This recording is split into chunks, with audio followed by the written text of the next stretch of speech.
United States. But, Mr. Speaker, before I go into the details, I want to be very clear with this House that while this statement will focus on the process surrounding Peter Mandelson's vetting and appointment, at the heart of this, there is also a judgment I made that was wrong. The name had been submitted to the King as Minister's recommendation. The Prime Minister had made an announcement that Mandelson was his nominee without caveats.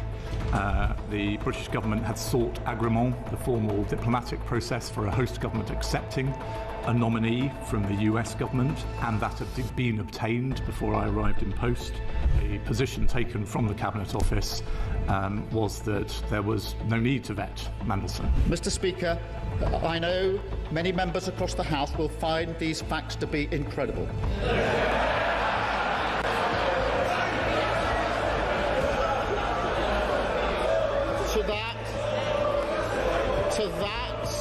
To that, I can only say they are right. It beggars belief that throughout the whole timeline of events, officials in the Foreign Office saw fit to withhold this information from the most senior ministers in our system in government. This was not due process. Everyone knows the price of misleading the House. Will the Prime Minister finally take responsibility and go? Yeah!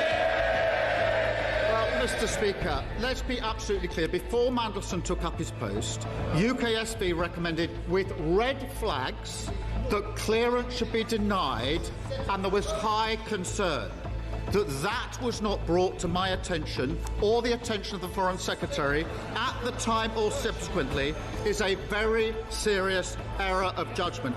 She rushed to judgment as she always did, just like the Iran war. Mr. Speaker, I was elected by the British people because they let the country down for 14 long years. Whatever she says, whatever noise they make, nothing is going to distract me from delivering for our country.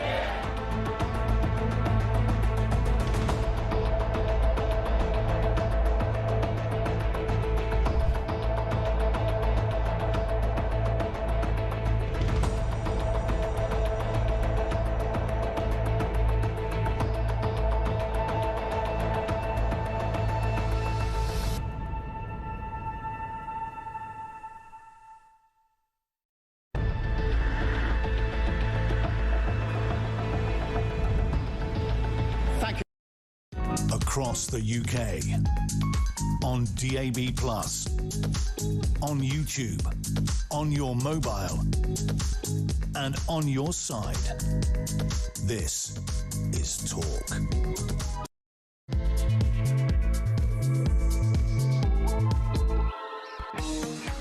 Wow.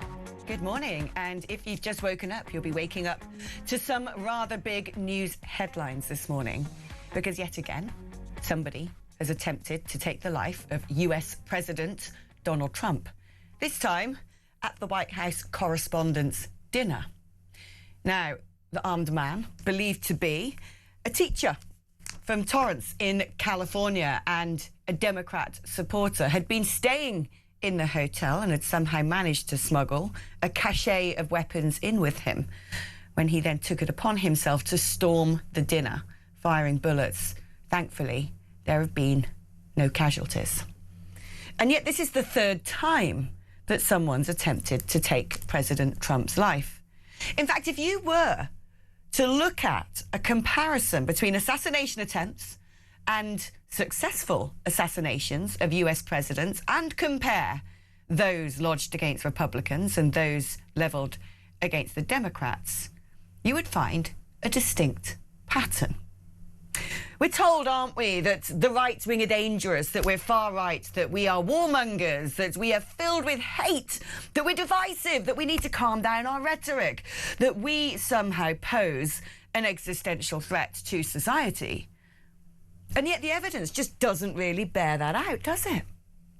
Because, yet again, bullets flying through the air at an American event aimed towards somebody on the right wing. Present at that dinner, Erica Kirk, the widow of the assassinated Charlie Kirk, extremely traumatizing event for her. And so what do we do about this? Because it seems to me, if you are on the right wing and you so much as suggest that immigration should be a bit better controlled, you are treated as if you're abhorrent, you are ostracised, you're demonised. On the left, however, you can be as radical as you like. You can use terms such as stamp on the necks of the fascists, rid our streets of Nazis. And we've been through this debate time and again, have we not? Where we turn around and say, everyone's got to cool down the rhetoric. We've all got to mind our words. No, it's not we all.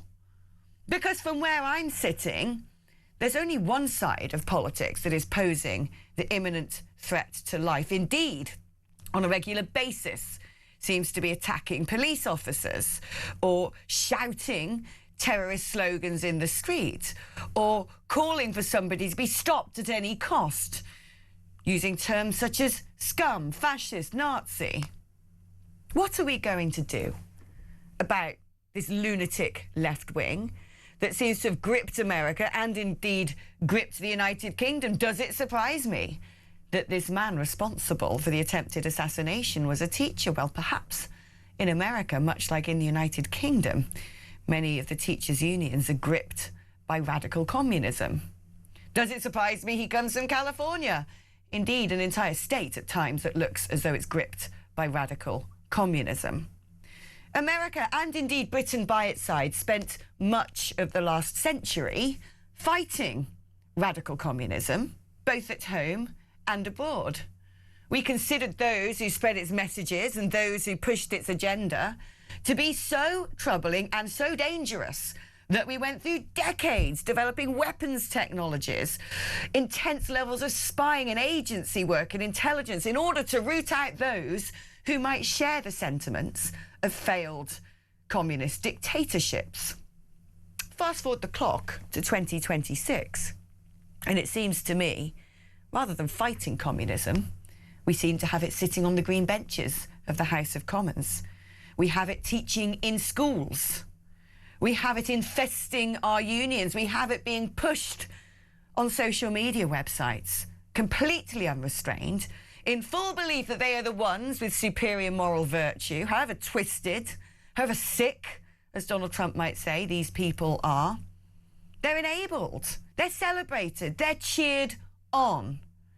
We need to get real, because what we're seeing taking place in the United States of America could happen here, especially if we also find ourselves having a change of government. This scourge of left-wing pestilence, the lunacy, the name-calling, the violent rhetoric, the protests, the lies, the fake news, the violence. It's time we addressed it. It's got to stop. It's got to stop today. Let's remind ourselves of the scenes from last night's Correspondents' Dinner. A man charged a security checkpoint armed with multiple weapons, and he was taken down by some very brave members of Secret Service, and they acted very quickly and have just released, for purposes of transparency, clarity, I've ordered it to be put out. You probably have it by now. Put out on Truth and put out on many of the platforms. A tape showing the violence of this thug that attacked our Constitution, and also showing how quickly Secret Service and law enforcement acted on our country's behalf. Really did a great job. One officer was shot, but saved by the fact that he was wearing obviously a very good bulletproof vest. He was shot from very close distance with a very powerful gun, and the vest did the job. I just spoke to the officer, and he's doing great. He's in great shape. The man has been captured. They're going to his apartment. I guess he lives in California, and he's a sick person, a very sick person. And we're going to reschedule. We're going to do it again. We're not going to let anybody take over our society. We're not going to cancel things out, because we can't do that. Brave words, audacity and temerity in the face of yet again an attempt on his life. just after the event had taken place, while many journalists were still sheltering under tables. What did Donald Trump do? That's right, in true Trump fashion. He called a press conference. Now, our own Harry Cole from The Sun, White House correspondent, was present at the dinner and managed to capture this. Fairly astonishing scenes here at the White House Correspondents' Dinner. Just as things were getting under roll, the president arrived. They had the national anthem. People were just starting to eat. All of a sudden, about just a few yards from where I am standing now, through those doors, right there, we heard what sounded like a significant number of gunshots. The Secret Service were suddenly everywhere, guns drawn. The president was evacuated. We saw Pete Hesketh being evacuated just right from where we are. The cabinet had been taken out. A major security concern here. But from where I was sitting, it sounded like at least 5 gunshots in the lobby, just yards from where thousands, well, nearly 2,500 people are gathered for this dinner. Through those doors there, they've been sealed off now, was where something happened. Well, something did indeed happen, thankfully. The suspect was apprehended. Indeed, he has been kept by law enforcement. He has told law enforcement he wanted to shoot Trump administration officials. He was armed with a shotgun, a handgun, and multiple knives. The name? Cole Thomas Allen, a 31-year-old from what appears to be a very normal and wholesome-looking family background. Very well educated. But I think what we can ascertain is very much not a Republican. Well, I'm joined now, next hour, by the brilliant Conservative commentator Benedict Spence. How are you doing this morning? I'm fine. How are you? Yes, well, it's amazing, isn't it, how normalised we get to this sort of thing. When I saw the news this morning, the first time there was the assassination attempt on him, I was gripped by it. I was watching the rally live. This time I woke up and saw that, and there's almost a dumbed-down reaction now, because we've come to expect it. And yet, here in the United Kingdom, just as in America, we keep having to hear how dangerous the right wing is, how we're fascists, how we pose an existential threat, how we're Nazis, how we need to be stopped at any cost. And evidence bears out completely the opposite, that it's actually radicalised people on the left wing who, through whatever subject matter they seem to be imbibing, are getting brainwashed into thinking they should pick up weapons and physically go out and try and attack people, whether it was the protests against ICE, whether it's assassination attempts on Donald Trump. And every single time we talk about, oh, we need to calm down the rhetoric, as if it's all of us who have a responsibility here. At what point do we need to turn around in both the UK and America and say the radical left are extremely dangerous, they're getting out of control, and we've actually got to tackle this? Well, at what point? That point's not going to come, because we've never done that. You know, that's why ultimately a lot of quite radical left-wing ideology has been allowed to sort of become almost mainstream. And you know, a lot of this is to do, ultimately it's all bound up in the mythology of the Second World War, which is that actually what we fought for was against Nazism and everything that came along with Nazism, and that Nazism was a unique evil, and that everything therefore that you dislike that's slightly to the right you can pin on Nazism, and therefore you give people an excuse to behave a certain way because Nazism is a unique evil. We never did the same thing with communism to the same degree. The Cold War was not the same as the Second World War, so you didn't have the same openness and access to the level of atrocities caused by the Soviet Union, and a lot of people just didn't care, frankly. They were fatigued by the process of the war. But yeah, what we now have is, because it's become our modern state's foundational myth, the end of empire is dressed up as a noble thing because it was all to do with defeating Nazism, again, unique evil. Everything has to be through the prism of fighting Nazism. And that means, ultimately, that people now, in the present, look at this when you say that there's lots of rhetoric, hysteria, it's all bound up, and they think about what is it to be in a sort of an existential crisis, what is it to be involved in a sort of a noble struggle. It's against Nazism. So if you think that these people are Nazis and fascists, it's justified in going out and doing it. But this is the problem. There'll be people, I'm sure, listening to this, yelling at the radio or laptop or telly or whatever medium they are engaging with us on. Nazism was national socialism. And the main driver of the atrocities was deep hatred of the Jews. Now, that is something, I'm not saying it's unique to the left wing. We know that the people on the far right also are anti-Semites. But it is something that seems to be overwhelmingly present within left-wing politics. In fact, whenever I look back in history and regard old vegetarian Hitler with his hatred of the Jews and grandiose socialist ideas, I think of him as left-wing, quite frankly. And I think that one of the greatest, most absurd offences committed against history is this twisting of an idea that people on the right wing, which largely stands for liberty, are actually the extreme fascists. But it's also the national part is important, because it's not simply socialism. It's not an internationalist ideology. It is a domestic ideology. And that is, I think, where, of course, the split comes with what you'd call the internationalist left, which doesn't believe in things like borders. You couldn't say that Hitler was left-wing in any true modern sense. But I think that that's where the link comes also people with think Nazism is modern right-wingery. But this is therefore where the link comes to the anti-Semitism today. And that's because, if nothing else, Israel is a nationalist project. And that's not me sitting here saying it's a right-wing, evil, fascist project, but it is quite literally nation-building. It's a nationalist project. And there's nothing actually wrong with that, is the thing. This is another part of the issue, that within this sort of facing down of fascism or Nazism, whatever it might be, this idea, therefore, that nationalism, by definition, was always bad, came out. And now, therefore, you have to sort of take... And this is why in this country, of course, any signs of overt patriotism is just denied. But this is what I'm saying. We need to get back to the importance of words, the importance of terminology, the importance of how things are painted.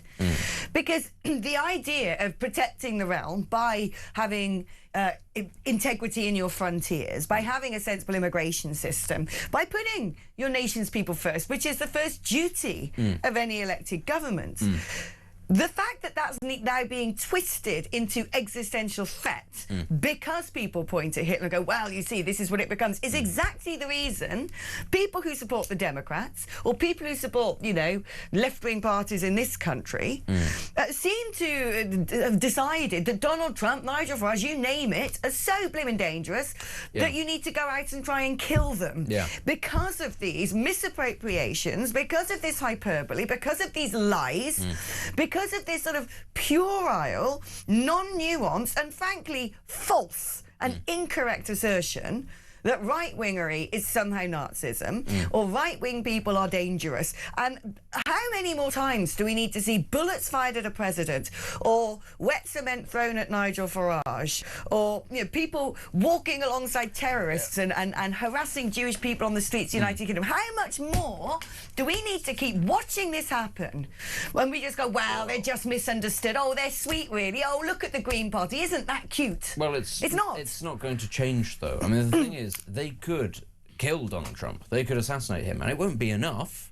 Everybody needs to understand this. There's no end point to this. If, let's say, Donald Trump was assassinated in the night and he was dead, they wouldn't be sat there going, OK, now we've crossed a line. No. It would then be, do you know who else is really bad? J.D. Vance. He's a Nazi as well. And it only gets worse. And the problem, of course, with a lot of this is that if everything is underpinned by what is ostensibly a liberal democracy is actually really bad for inoculating itself against these kind of ideas, especially given that everybody who is a liberal, or most people who are liberals, do tend to sway one way or the other.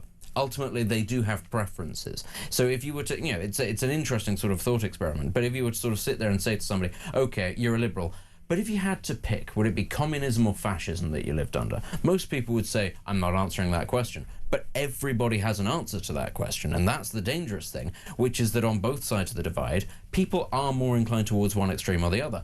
In the case of, I would say, the modern United States, ironic given who has just been elected, but for a long time, the state, the system, has leaned, it's not been overtly left-wing, but a lot of cogs in the machine have leaned leftwards. That's why there's a lot more tolerance for this sort of thing. And it's the same in this country as well. This is what I'm saying. There is a poison of extreme radical leftism, which is in teachers' unions, it's in classrooms, it's on university campuses. Even though the average Labour MP is not a hardline communist, if you said to them, if you had to pick, gun to your head, what do you rather live under? Mussolini or Ceausescu?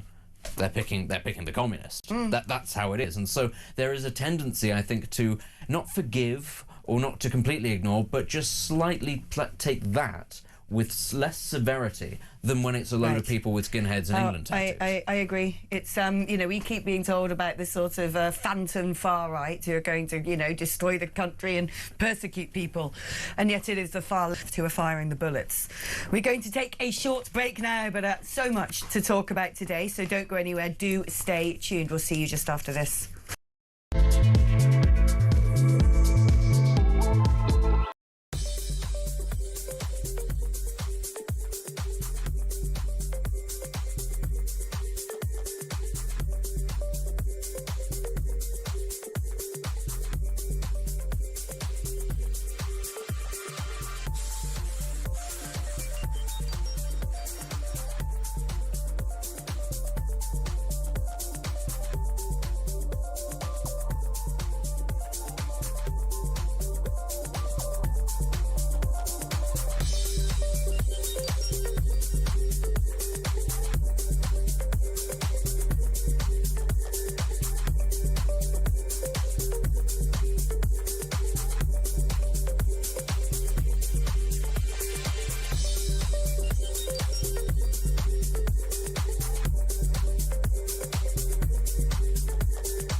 I was growing up, a profound love of the British Empire, actually, and the good that Britain did for the world. And yet, to have that view today seems more of an exception than the norm. Over the past week, I have been living on the coast of Belgium. Small boats leaving the Flemish coast to go to England. So far, 20 small boats that have left the Belgian coast to come to England. When they saw that drunk woman at 5:45 a.m. in the morning, they just felt contempt for her. They took advantage of her. They are barbarians.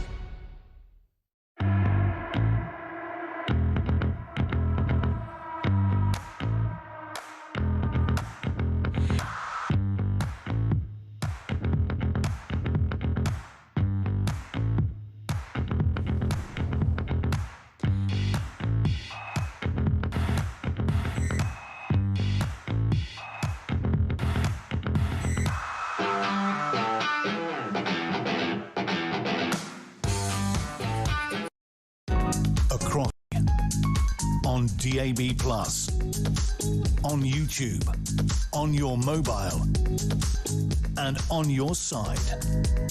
This is Talk.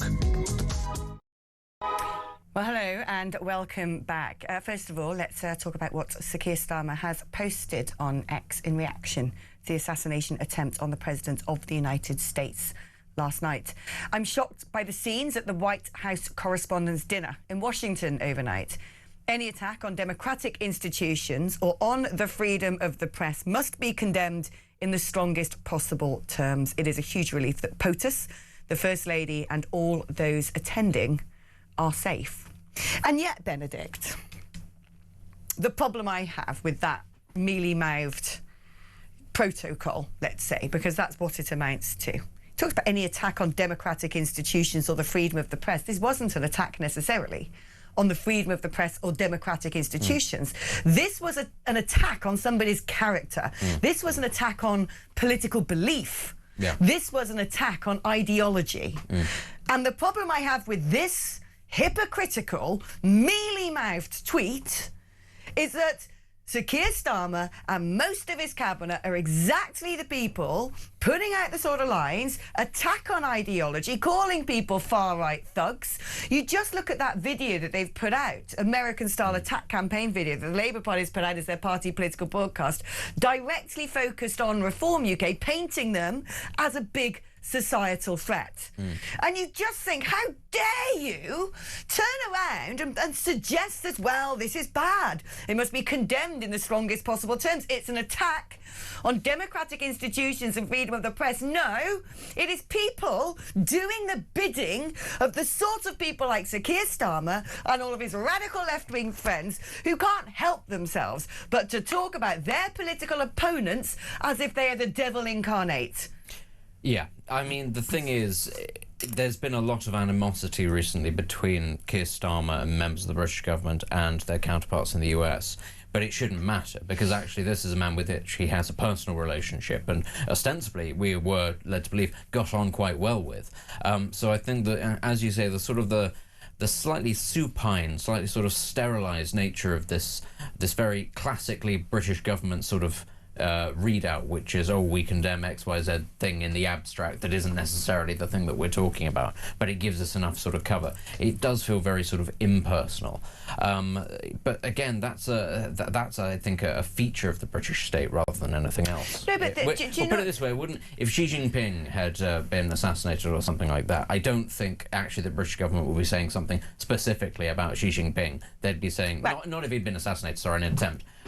For instance, I do think it would be different if Donald Trump had died last night. Of course. Then it would be a lot more personal. And the same case would probably be the case with Xi Jinping. But if it's just sort of in the abstract like that, if it's somebody that you have had a personal relationship with, but nothing's actually happened, it's a very classically British thing to go, in the interest of offending nobody. It's platitudinal protocol, but my point isn't that. My point is the fact that it is people like Sir Keir Starmer, people like David Lammy, when we remind ourselves of the words they used to describe Donald Trump, and they both did it before they were in office, and the words that, you know, the whole of the Labour Party conference just gone was one person after another on the podium or doing interviews with the press talking about far-right this, far-right that. They weren't selling policies, they weren't selling positivity, they weren't selling hope, they weren't selling a vision. What they were selling was division and hatred. And then they turn around and gaslight us and say we're the ones doing that. It goes back to what I was saying, which is that this country's foundational myth, this new foundational myth, and I have to also be clear here, this is a right-wing construct, actually, that's happened to this country,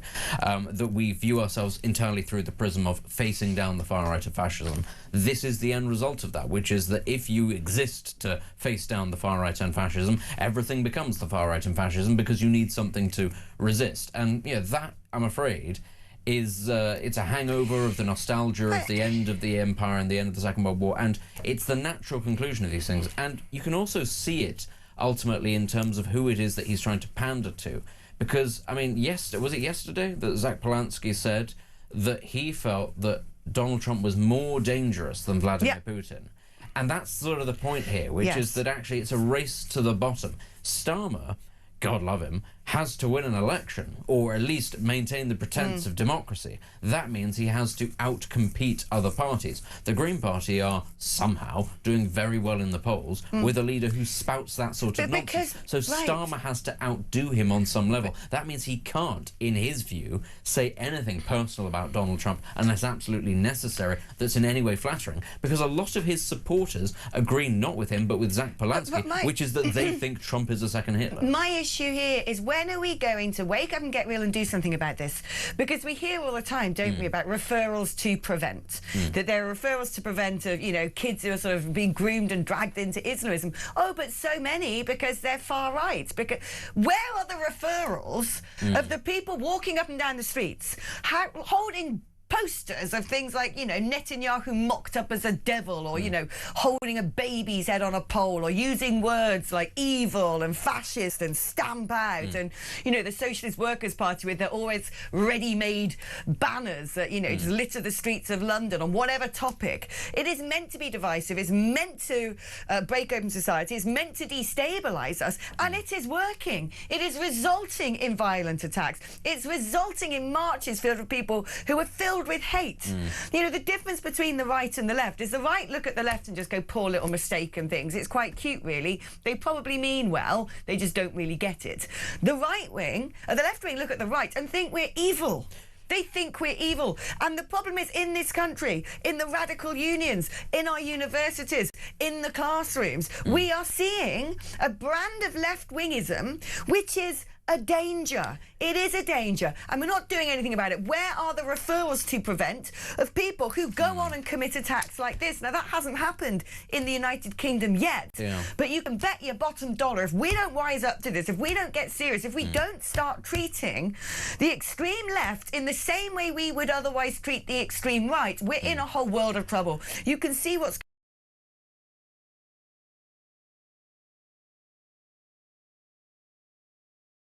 they're going to gain a lot of ground, potentially.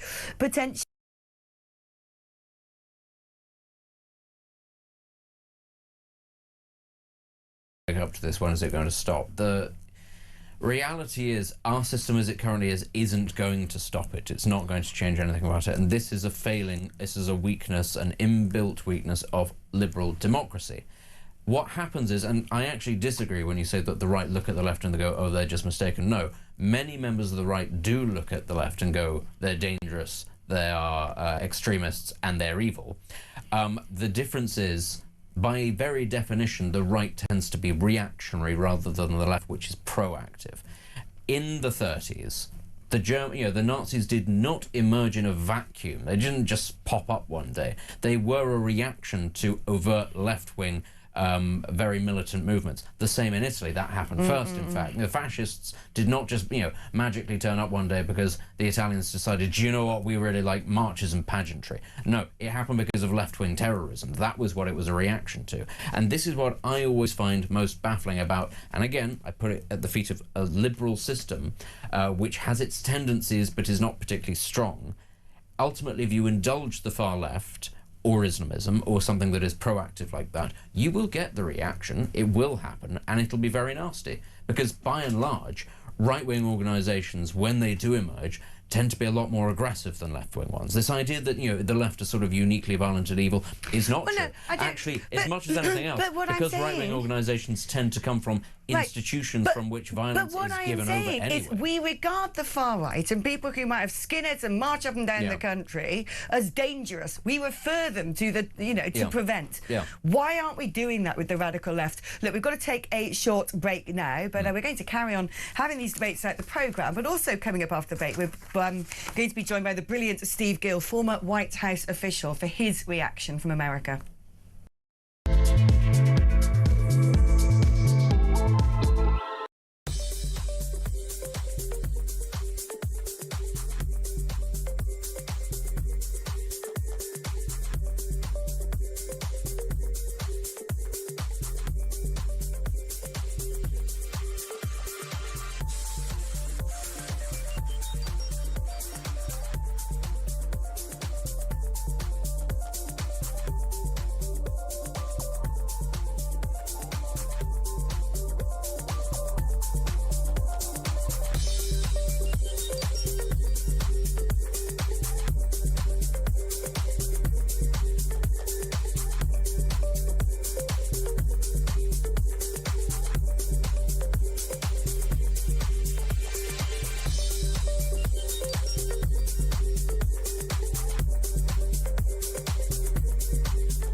Across the UK, on DAB+, on YouTube, on your mobile, and on your side. This is Talk. Welcome back. What dramatic scenes unfolded at yesterday's White House Correspondents' Dinner. Let's get reaction now from Steve Gill, good friend of the show, former White House official. Steve, do you know what's really scary? When I woke up in the early hours of the morning and just sort of checked my phone and saw that headline, part of me was no longer shocked by this. Part of me just wasn't surprised. But it did set me to thinking, you have a big problem in America, and we have a big problem in the United Kingdom, that the radical left, who are going about creating these violent attacks, brainwashing people, turning people into would-be assassins, is just not taken seriously enough. Yeah, let me touch just for a moment on what you and Benedict were just talking about. And I do think that the left does see the right as evil. And when you constantly scream in the streets and have these signs that Trump and these other, conservative leaders are Hitler, if you could go back in time and kill Hitler before he rose or gained power, of course you would kill him. So the comparisons constantly to Hitler are a call to action by the left, and you're seeing these slightly deranged people who suffer in this country and around the world from Trump derangement syndrome, not far to push to that kind of action when you have that rhetoric over and over again. And I do think that on the right, we often look at those on the left, particularly the blue-haired, nose-ringed, woke Karens of the world as pathetic, as they scream and howl and carry their, pre-printed signs on the protest du jour, whatever it might be that they are fed and pushed into, that they are pathetic creatures, and they are. But there are those on that side who are truly evil as well. And again, whether it's the radical Islamists who are preaching, rape and murder because we are going to take over your country, we're going to take over your culture. So I think there are some on that side who are truly dangerous, but the vast majority are pathetic. I had the opportunity to go to the Holocaust Museum in Israel years ago. And because I had always wondered, how did you reach a point in Nazi Germany where young German men could murder little boys and girls who looked like their little brothers and sisters? But at the Holocaust Museum in Israel, they do a great job of portraying the propaganda campaign for years that compared the Jews throughout Europe, throughout Germany, as vermin, as cockroaches, as these kind of non-human species that you would want to crush under your heel. And over the time of that propaganda, that's how a 20-year-old young white German soldier could kill a 5-year-old little white girl because they didn't see them like their sister. They saw it like vermin or a rat, like they'd been propagandized to believe. And we have been seeing the same thing towards conservatives, towards Trump and others for a long time. So like you, I'm not surprised. I'm saddened, but I'm not surprised. Well, this is the thing. You ask somebody on the left to name how many times that, a right-wing political activist has gone and tried to shoot someone, and they probably wouldn't be able to say anything for minutes and minutes and minutes because it doesn't exist. When you look at the assassination attempts and assassinations of American presidents, it is overwhelmingly against Republican presidents.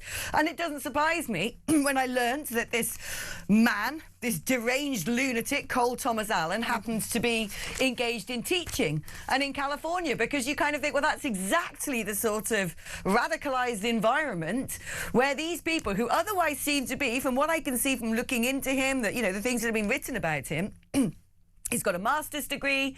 He seems very well educated. Lots of photographs of him and his sisters and his brother and his mum and his dad, who've got a sort of, $700,000 house. We're not talking about somebody who's ostracized in society or marginalized. We're talking about somebody, frankly, at the heart of their community. And this radicalization of the left, as it was in the Cold War, it's happening on campuses. It's happening in teachers' unions. And it's now driving people, and has done for a long time, to commit violent acts. And we've seen this with Charlie Kirk. We've seen this on the 2 previous assassination attempts on the president. We speak about it, and every time something like this happens, we're permitted to have the conversation. But I think it's getting to the stage that we can't be complacent about this. We need to start considering some of these socialist organizations and communist organizations, all of these sort of, whether it be BLM or the trans rights movements that all look, oh, nice, it's all about human rights, it's all about equality. No, it's actually a mask for dangerous radicalism. And I think in the West, in the US especially, you've got to start getting real about this. But, what can be done?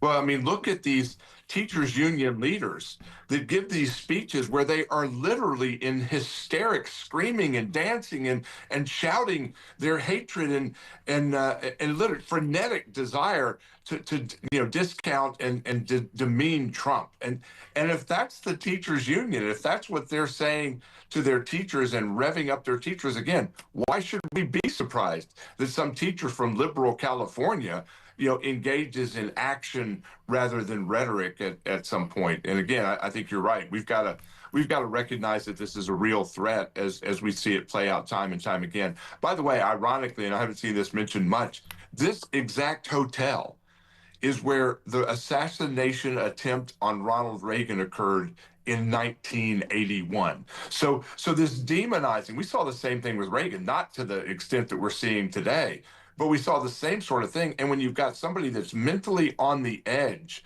it doesn't take much to push them over the edge to take this kind of action. Well, this is the thing, you know, if the argument goes out that, oh, this poor man, he is just mentally ill. Look, I think anybody who thinks it's their purpose in life to arm themselves with a handgun, a shotgun and knives to go and kill someone is probably a bit deranged. They're one sandwich short of a picnic. But the thing is, you know, I don't want to hear the excuse that he is in some way, you know, is mitigated because he's got a mental health issue. Because it seems to me, and look, we don't know, but he was a guest at the hotel. He was staying there. He's from California, not Washington. He's got all of these weapons on him. It looks like it is premeditated. It looks as though it's organised, not a heat of the moment, passionate response. It looks like something that he could well have decided he wanted to do. And according to sources who have been speaking to CBS News, apparently he's told law enforcement he wanted to shoot Trump administration officials. And so I just, you know... And man, was this not a target-rich environment? You had the president, the vice president, cabinet secretaries, the Secretary of War, the Secretary of the Treasury, the Secretary of State. Anybody he could have injured, harmed, or killed in that room would have been significant. So while, you know, Trump was the headliner, no doubt, you know, clearly this was his intent. I can't wait till the FBI digs into his social media, his text, his communications. And again, who was he talking to in Washington? Who else was he talking to that were nudging him along? We just had this huge scandal in the United States where the Southern Poverty Law Center was funding neo-Nazi groups. Apparently there's such a dearth of actual racism in the U.S. The Southern Poverty Law Center and the left had to create their own groups to go do it so they could have somebody to demean and attack and raise money against. So again, this is going to be fascinating to see who was nudging this guy into action. But then do we also need to... look, we're making assumptions here, but I think they're probably well-founded assumptions in terms of you don't just wake up one morning and suddenly go, hey, I fancy going and shooting someone today. You've probably imbibed content and digested messaging that has led you to that point. Is it about time? Because, you know, Trump is extremely protective over social media. He's protective over freedom of speech. He doesn't like it when countries such as the United Kingdom start wanting to impose taxes or restrictions on these platforms. And yet, it is probably on these platforms that this violence rhetoric, this sort of existential threat messaging is being propagated and it's having a real-time effect of brainwashing people. So at what point, and who knows, it could even be not just sort of domestic actors, but if you're China right now wanting to sort of, you know, conduct a psyop against America and divide its society, you're seeding all of these algorithms with your own bots, with messaging. We've seen the IRGC be able to put out propaganda that is pro-Hamas, you know, anti-Israel, anti-Trump. And you sort of think, at what point, when it's resulting in actions like this, do we have to turn around and say, OK, Silicon Valley's attitude was move fast and break things. Things are being broken. And if this isn't even about free speech anymore, this is about risk. Well, and keep in mind, Alex, that we're moving from speech to visual with the growth of AI imagery, that we can have these images where it's not just what we hear, it's not just what we're told, it's we can actually see what we think is reality that drives the propaganda even deeper and further. You know, people can say, well, I only believe some of what I hear, I only believe some of what I read, but when you can do AI and people can actually see things that are created in complete fantasy, complete fake that look real, I think we're heading down an even more dangerous path. I think the challenge, though, is where do you prevent speech that can lead to action versus speech that is just speech or imagery? And I think that's a hard call.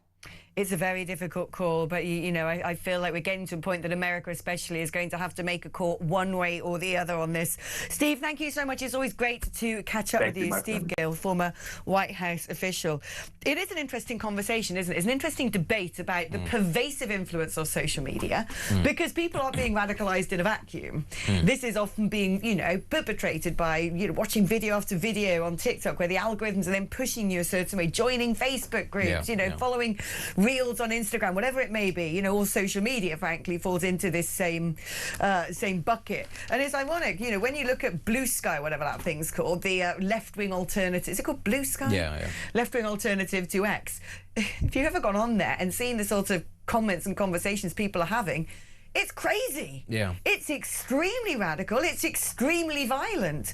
We have a huge problem, and nobody wants to do anything about it. It's heaven forfend you're imposing upon free speech. The only people who do want to do something about this is the left wing, but what they want to do is just censor their political opponents. Yeah, they want to double down on it. Yes. I mean, a lot of this, though, as much as it is being sort of spread by social media, it originates in institutions that, you know, are very much in the real world. I mean, at universities in particular have been the main incubator for a lot of these sorts of social attitudes.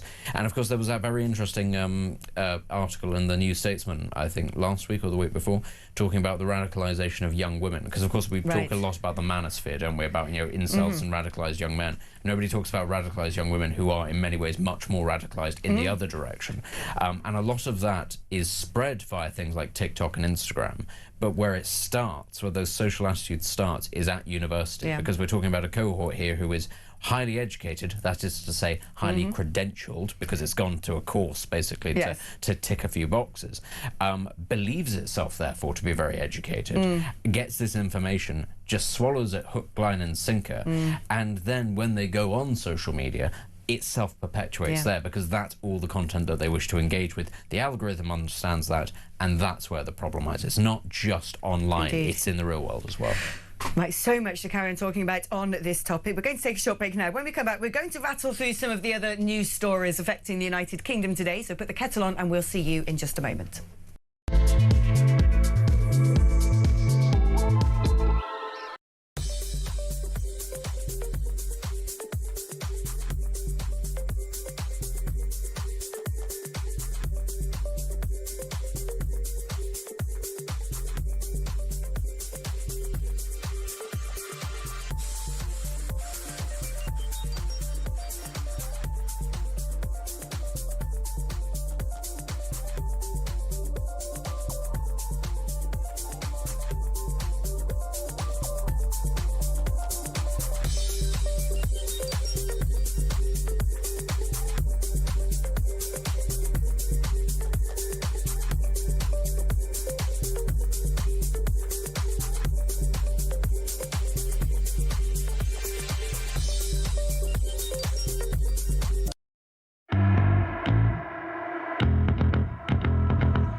Across the UK, on DAB+, on YouTube, on your mobile, and on your side. This is Talk. Hello and welcome back. Let's do some messages, shall we, Benedict? And then we will fly around some of the other news headlines today. Sorry, lots of messages coming in. I fear for the UK. If Reform get elected, the groundwork has been laid by the left with their rhetoric for legitimate protests and civil unrest. It's no longer democracy and ideas. It's good versus evil. Good luck, says John Roberts in Germany. I mean, yeah, Nigel was saying this in a piece he wrote for the Daily Mail the other day. We're going to have to do these things, but we know there'll be riots. We know there'll be protests. I mean, Reform have got... The problem that I think Reform faces that it's one-off opportunity to make sweeping changes that the country desperately needs. And the question is, do they have the gumption to do it? Because let's be clear, actually, taking on that amount of work requires a lot of effort and preparation and drive. And then are they prepared to face down what will be thrown at them? Because a great deal will be thrown at them, not just by political parties, but by members of the civil service, by the NGO core, which has got so much outsourced to it in this country now, the charity sector. All of that will be arrayed against them to do things that ultimately most people want to be done. That's the key thing. And also, most people see are not a necessities for the country's existence. That's the thing. People want these things to happen, and ostensibly we're a democracy. But you just watch; they will be frustrated to the ends of hell. We will see protests and riots, and Nigel Farage is going to have to continue to keep surrounding himself with the best possible protection, I would suggest. A commie teacher, who would have thought it? We have plenty of lefty teachers with Trump derangement syndrome in this country too, says Howard. Indeed we do. Every one of those sneering lefties and Democrats with Trump derangement syndrome are responsible for this. I tend to agree. I mean, this is the thing. It's on and on we go, seeing the worst possible behaviours by this left-wing government. And again, the legacy media don't seem to be treating the scandals being perpetuated at the heart of our government by the Labour Party, by Sir Keir Starmer and his cronies, in the same way that they derided and demonised Boris Johnson. I think that there's a reason for that, actually, and it's slightly different. The reason why everybody was prepared to sort of go after Boris Johnson in quite the sort of the hullabaloo that they did was twofold. A, the nature of the scandal was actually the thing that broke the scandal, so to speak. Partygate, the idea of partying, having cake, was quite a light-hearted thing set amidst the real scandal, which was that this was happening whilst millions of people had had their civil liberties wrenched away from them. So you could make a very serious point about a very serious infringement on people's rights whilst having a big song and dance about people having a song and dance. You can't quite do that to the same extent with an individual, in the case of Peter Mandelson, who's been accused of two things mainly. One is business dealings, potentially with, and that's quite a dry subject, with China or whoever it might be. And the other is a friendship with a paedophile. You can't allow yourself, as the media, to get too febrile about being friends with a paedophile, because that's an incredibly poor taste. So what I would say is I understand why this is being handled slightly differently to Partygate, because quite literally people had a jamboree but at the same time, though, and I've been saying this forever about the astonishing appointment of Lord Hermer almost 2 years ago, that I at the time thought, well, this is crazy. Yeah. This guy's not elected. He's just someone of, one of Starmer's personal chums. He's just anointed and appointed into that role, which is one of the most senior roles in cabinet. And back then, I looked through his back history and thought, oh my goodness, how can it possibly have come to pass that the person who's represented, ne'er-do-wells such as Jerry Adams, Shamima Begum, these Iraqi terrorists connected to the IRGC, is now the person and challenging the UK government, trying to get money out of the taxpayer to pay these awful people, is now the person representing the government. I thought that was astonishing at the time. It's starting to come out now after 2 years, thank goodness.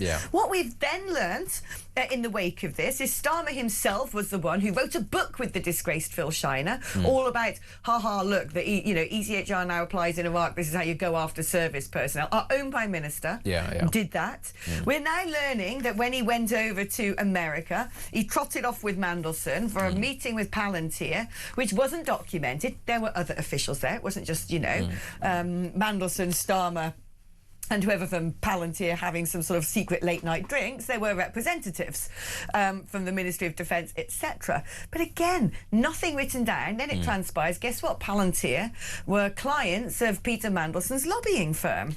It goes on and on and on with this man who, for some reason, is so arrogant. He does believe himself to be, I believe, above the law. That he says the end of democracy, end of all this corruption in politics, and goes ahead to just appoint a load of his chums, doesn't follow the rules, has the temerity to not so much lie, but be evasive by omission, which to me is tantamount to the same thing. Yeah. The only thing that I will say in the defence of the appointment of Lord Hermer is that it's a good idea for your Attorney General to be a very good lawyer, and it's not a bad idea for them to be somebody who is not actively seeking elected office, and so therefore might be sort of prone to the wills of the electorate. But where were the media when they looked at his back catalogue and said this is wholly unsuitable? This is the problem. He, as an individual, was a spectacularly bad choice.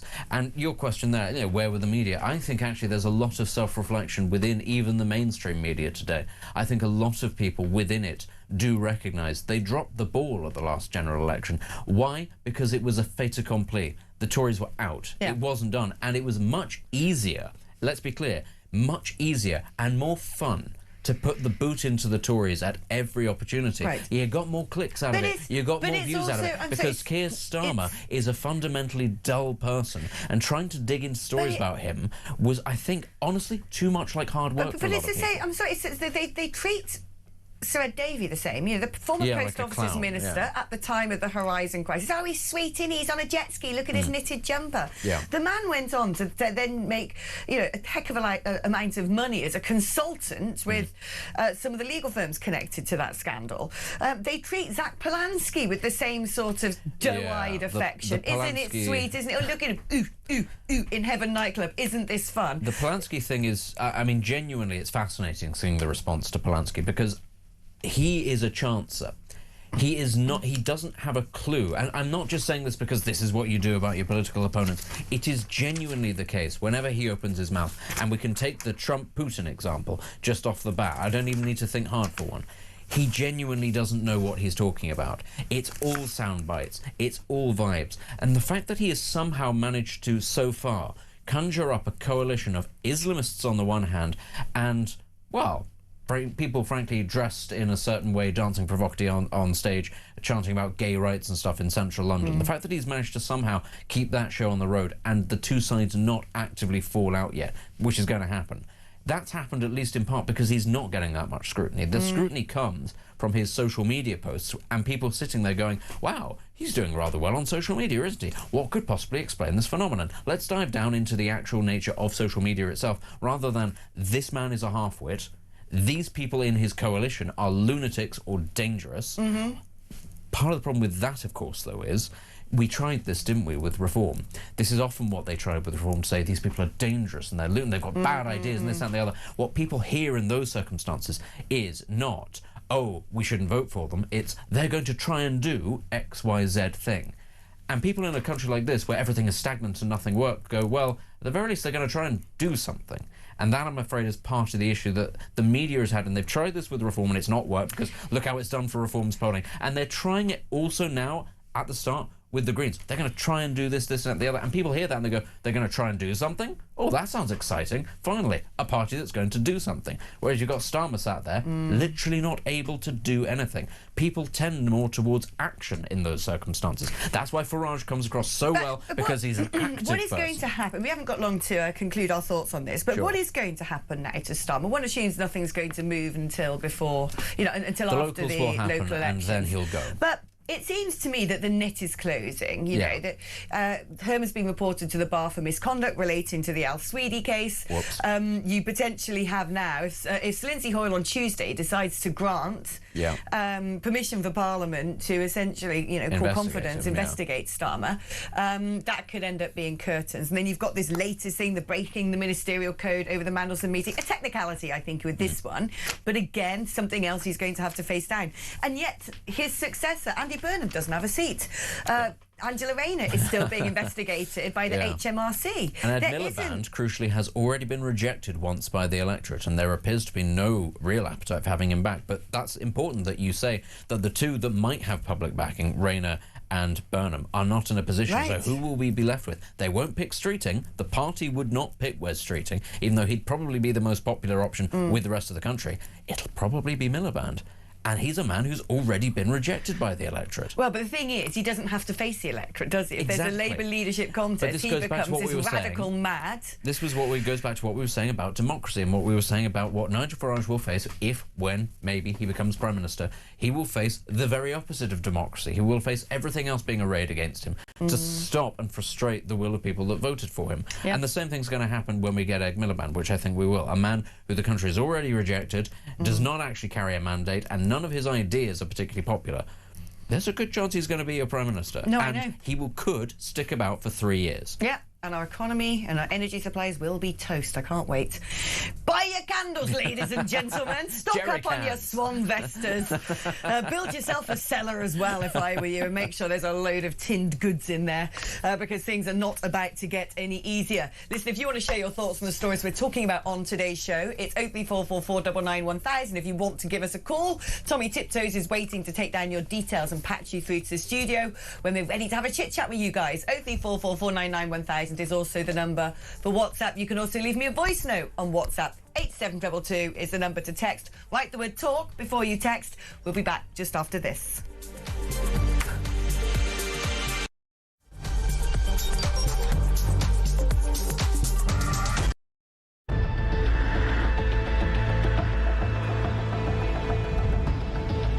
Thank you, Mr. Speaker. With permission, I'd like to provide the House. The United States and its partners have launched Operation Epic Fury, one of the largest, most complex, most overwhelming military offensives the world has ever seen. Nobody's seen anything like it.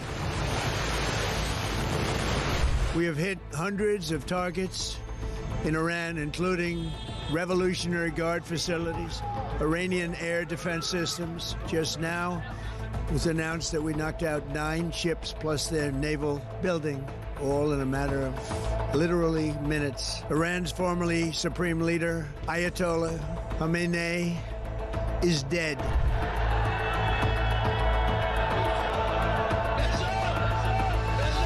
I spoke to you about the situation in the Gulf and explained that the United Kingdom was not involved in the strikes on Iran. That remains the case. The basis of our decision is the collective self-defense of long-standing friends and allies and protecting British lives.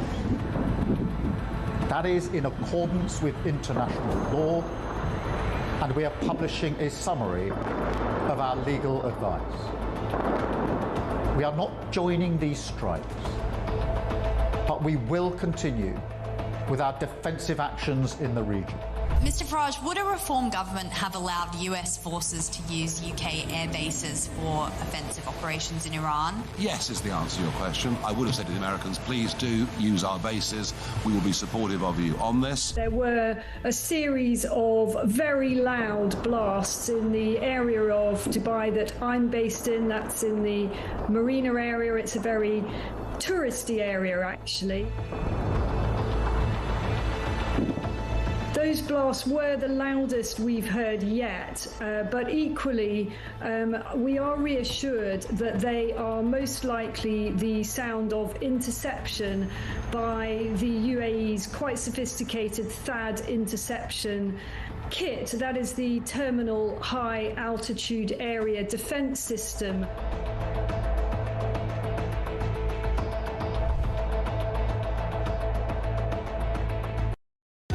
Across the UK, on DAB+, on YouTube, on your mobile, and on your side. This is Talk.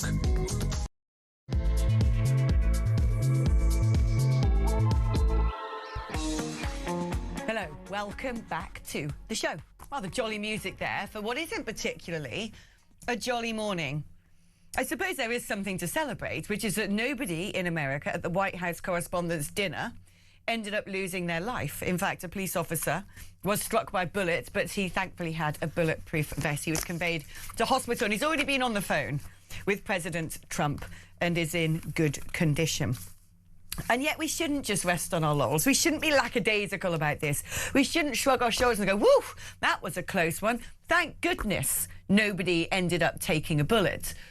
Because what we're seeing emerging, especially in America, is a repeated trend of extreme violence being perpetrated by radical left-wing activists.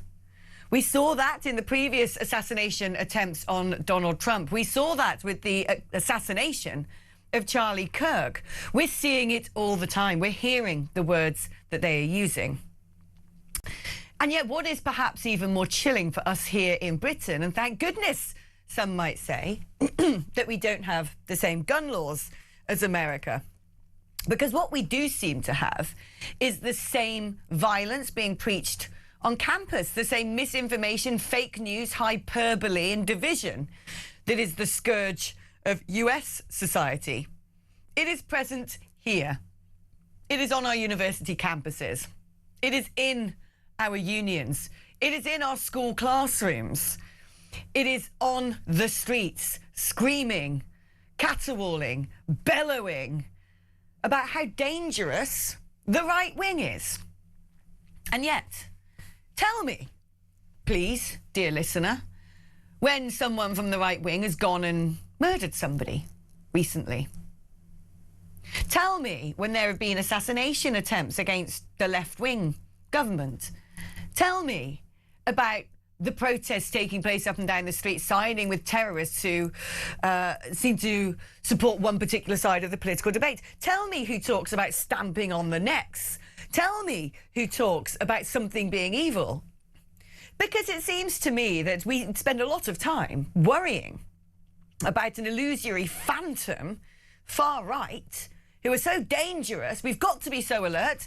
We've got to make sure that we focus our terrorism prevention schemes on these mythical beasts who want to go about committing acts of violence and committing crimes and harming people who they don't like or who they disagree with. But where are the referrals of the people on the left wing who seem to be the ones committing most of the acts of violence and most of the crimes and using the ugly words and demonising their political opponents and cancelling and censoring and bullying and doxing and reporting to the police with fake stories? Where are they? Where are the radical Socialist Workers' Party advocates, the Green Party supporters, and the things that they've written about people inciting violence online? Where are their televised trials?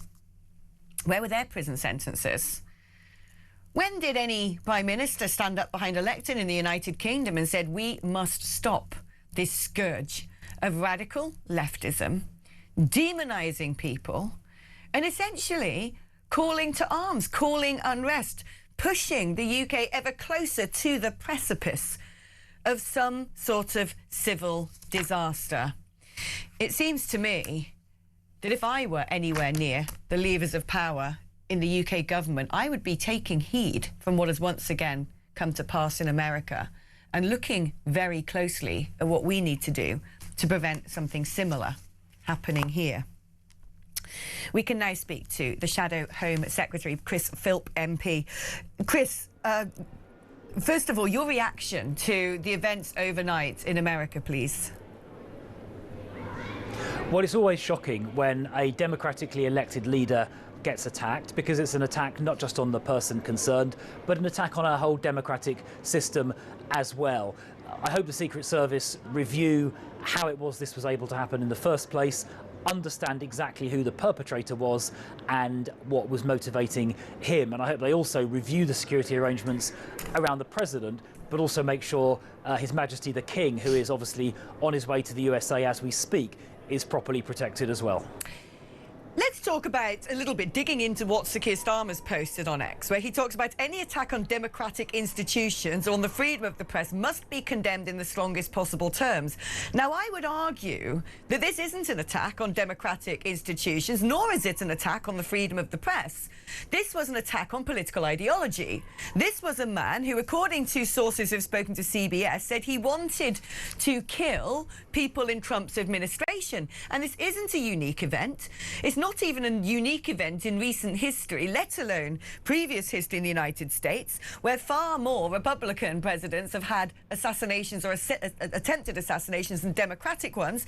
And you roll the clock forward to today, and you've got 3 assassination attempts on Donald Trump, the killing of Charlie Kirk, and the scourge of radical leftism, which seems to be driving people who are otherwise well-educated into committing violent acts such as this. And my concern, and what I wanted to ask you, Chris, is, you know, when we talk about existential threats in the United Kingdom, we talk about Islamist terrorism, we look at the referrals to prevent and see that there are, you know, there's a focus on trying to find people from the far right. What about the people from the far left? Because when I look at the protests on the street, whether it be for Palestine or whether it be for trans rights or whatever, their rhetoric, the characterisation, the demonisation of people from the opposite side of the aisle, and indeed language that our Prime Minister himself uses. They've just put out a political attack advert as their party political broadcast, which is making reform seem like the second coming of Hitler. They use their entire conference to keep talking about the far right being a danger, and then this, I believe, leads to what's happened in America. We had this conversation after the attempt on Donald Trump twice before and on Charlie Kirk, and yet nothing's being done about it. Your Shadow Home Secretary, is it about time that we considered the radical left as dangerous as the far right and do something about it? Well, I mean, you're certainly right to say that there are a lot of very serious threats coming from what you described as the radical left, but also Islamism as well. I mean, looking at the last general election here, there were quite a lot of MPs who were getting intimidated by Islamist extremists who were campaigning on the Gaza issue. There was a Labour MP called Kate Holland who'd lost her seat. I think it was in Blackburn, who describes how she was harassed and intimidated by so-called pro-Gaza activists, many of whom would have been Islamist extremists, to the point she had to disguise where she was living and actually move because she was being intimidated so much. You mentioned the prevent referrals, so only 10% of prevent referrals are for Islamist extremism, whereas 94% of terrorist murders in the last 25 or so years have been perpetrated by Islamist extremists, and about 75% of the security services counter-terrorism caseload is Islamist related, yet only 10% of prevent referrals. So there is a problem with Islamist extremism and Islamist terror attacks here in the UK. But what about far and left? We've seen many, and we've been...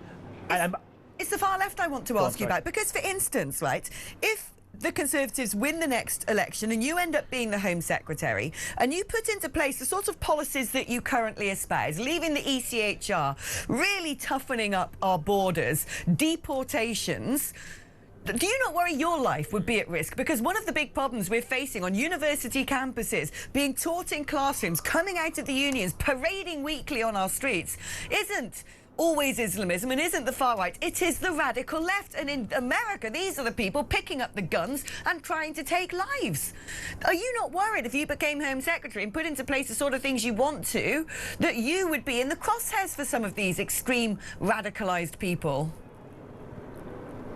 Well, I mean, first of all, I'm not going to be deterred from implementing the kind of policies you described by any kind of threats or intimidation by anybody. We do need to leave the ECHR because it's stopping us controlling our borders. We do need to deport every single illegal immigrant within a week of arrival. We need to deport every single foreign criminal on these shores. And if I become Home Secretary, we will do that, and I'll do that regardless of any attempt at threat or intimidation. That's the first point. I think, secondly, you are right to say that people on the left, and particularly the far left, have this sense of self-appointed moral superiority that makes them think not just that they're right, but they're somehow better people, and that people on the right and people who want to have border control and so on are somehow bad people. I think that is nonsense. I don't accept that.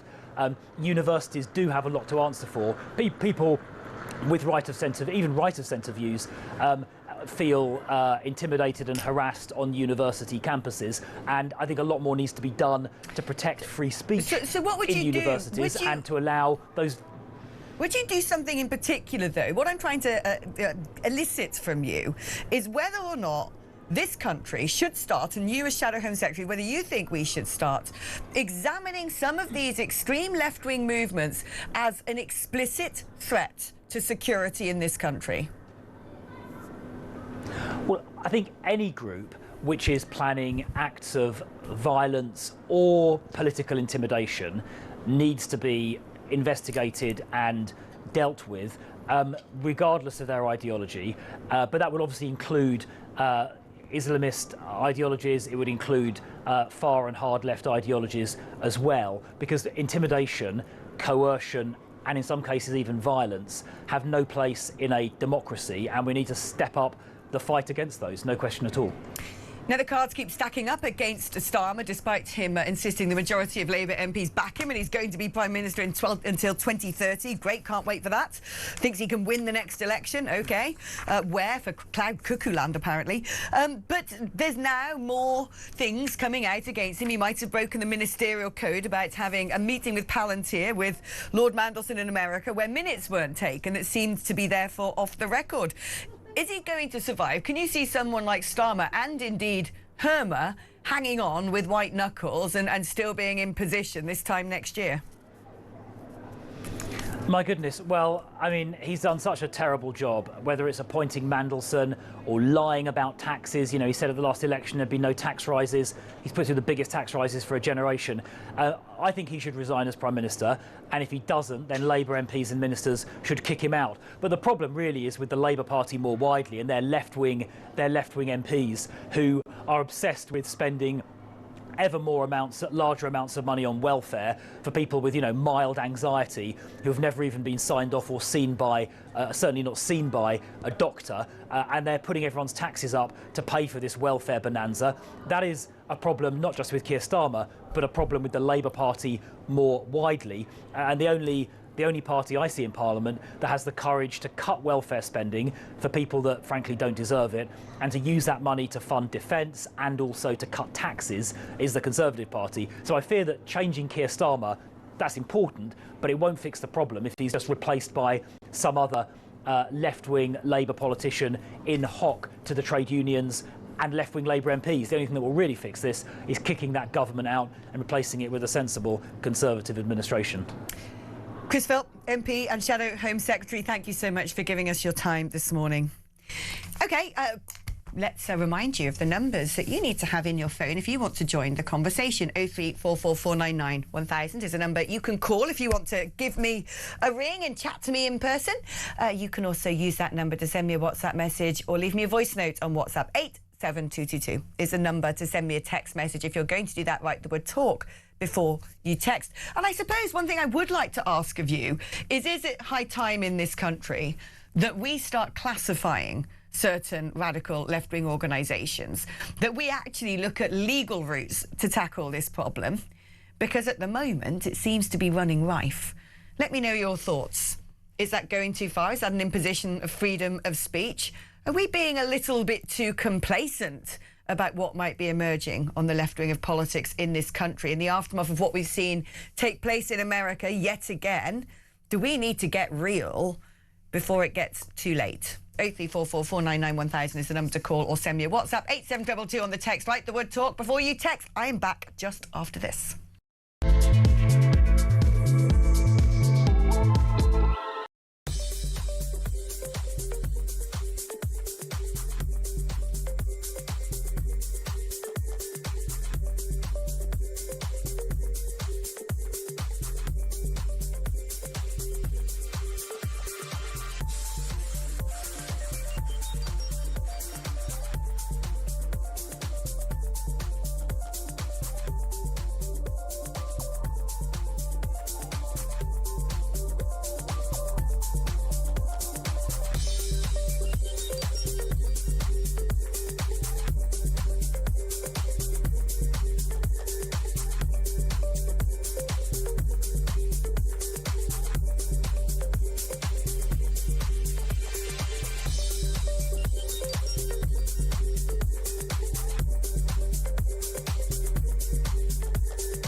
across the UK.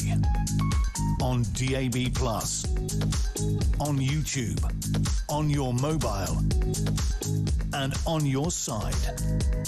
This is Talk. Hello and welcome back to the show. So much to talk about today. There was a lot to talk about today before last night's news came to pass, including the fact that our king is going to be going over to the United States for his state visit very shortly. In the aftermath of also very tense conversations surrounding the Falkland Islands, where it appears a leaked email from the Pentagon suggested America might withdraw their implicit support of the UK considering the Falkland Islands sovereign territory. This has inevitably sparked the Argentinian foreign minister saying, right, we want to get the Falkland Islands back. We're ready to engage in peaceful dialogue about this. What are we getting ourselves into? So it was already going to be a pretty critical visit when Charles goes over to meet Donald. Well, that was already the case before the events last night at the White House Correspondents' Dinner, and yet again another attempted assassination of President Donald Trump. Let's speak now to Angie Wong, who's a Republican strategist and Miami committee woman. Angie, thank you ever so much for joining us on the programme today. First of all, I just want to get your raw reaction to the scenes that unfolded in Washington, D.C. overnight. Yes, I mean, we were all watching, the whole world was watching to see another attempted assassination of Donald Trump. And we're very lucky that law enforcement stepped in immediately.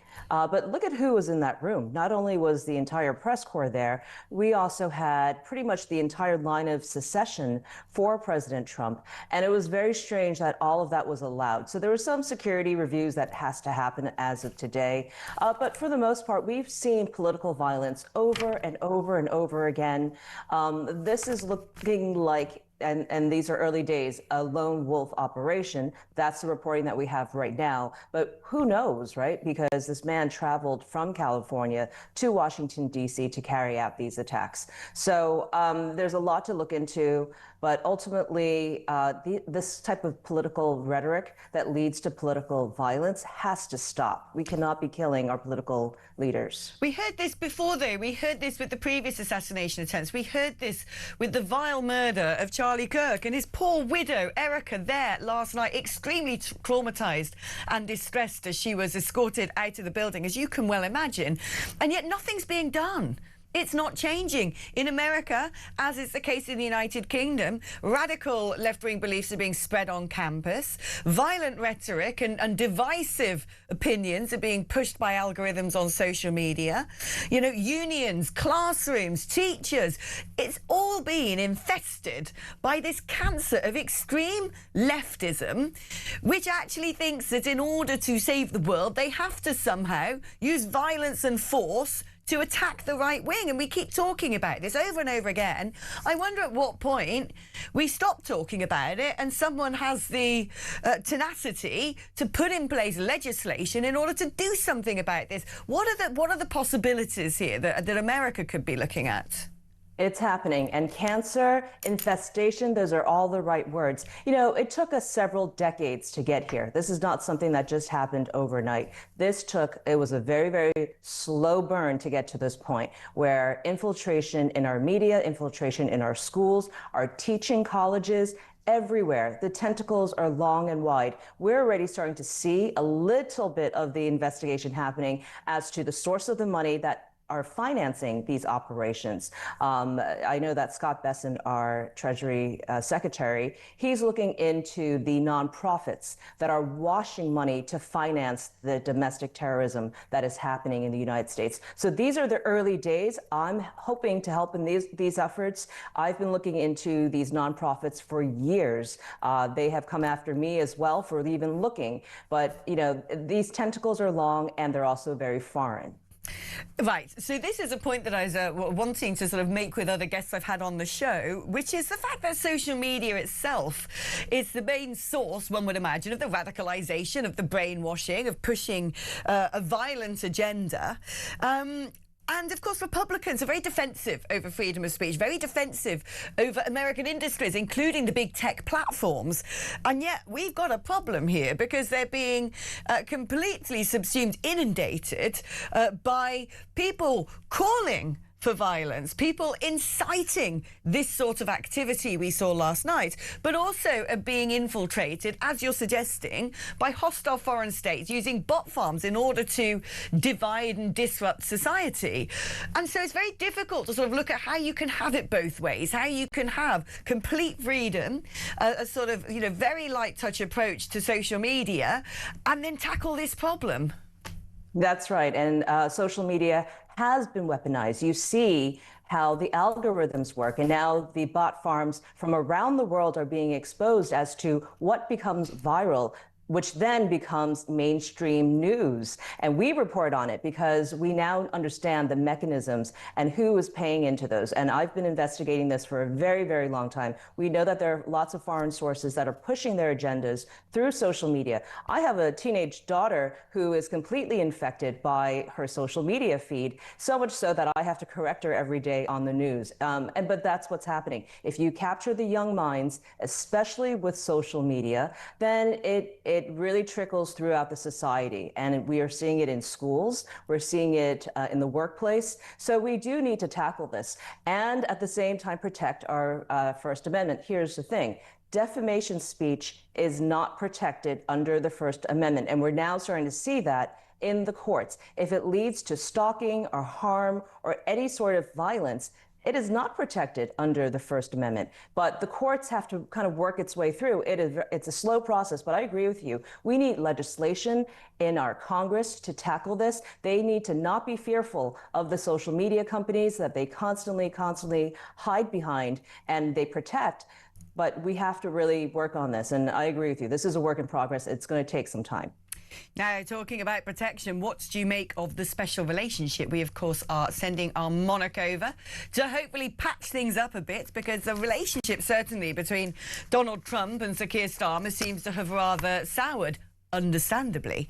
But what do you make of this leaked email, supposedly leaked email from the Pentagon, talking about how America might withdraw its implicit support for the Falkland Islands being British sovereign territory? And at the same time, we've seen Javier Milei, who is, of course, a great friend and ally of Donald Trump, suggesting that, yes, he wants those islands back. The foreign secretary of Argentina turning around and saying, it's about time we started a dialogue. We need to revisit this subject. Sir Keir Starmer saying it's not on the table. Do you think Donald Trump is using these sorts of these leaks? It wasn't necessarily from him, in the same way as Greenland has sort of been stirring the pot a bit in order to try and whip the European nations into some semblance of order? Or could there be a real threat that America might turn around and, when it comes to the Falkland Islands, or Las Malvinas as the Argentinians would call it, take the side of Milei over taking the side of Starmer?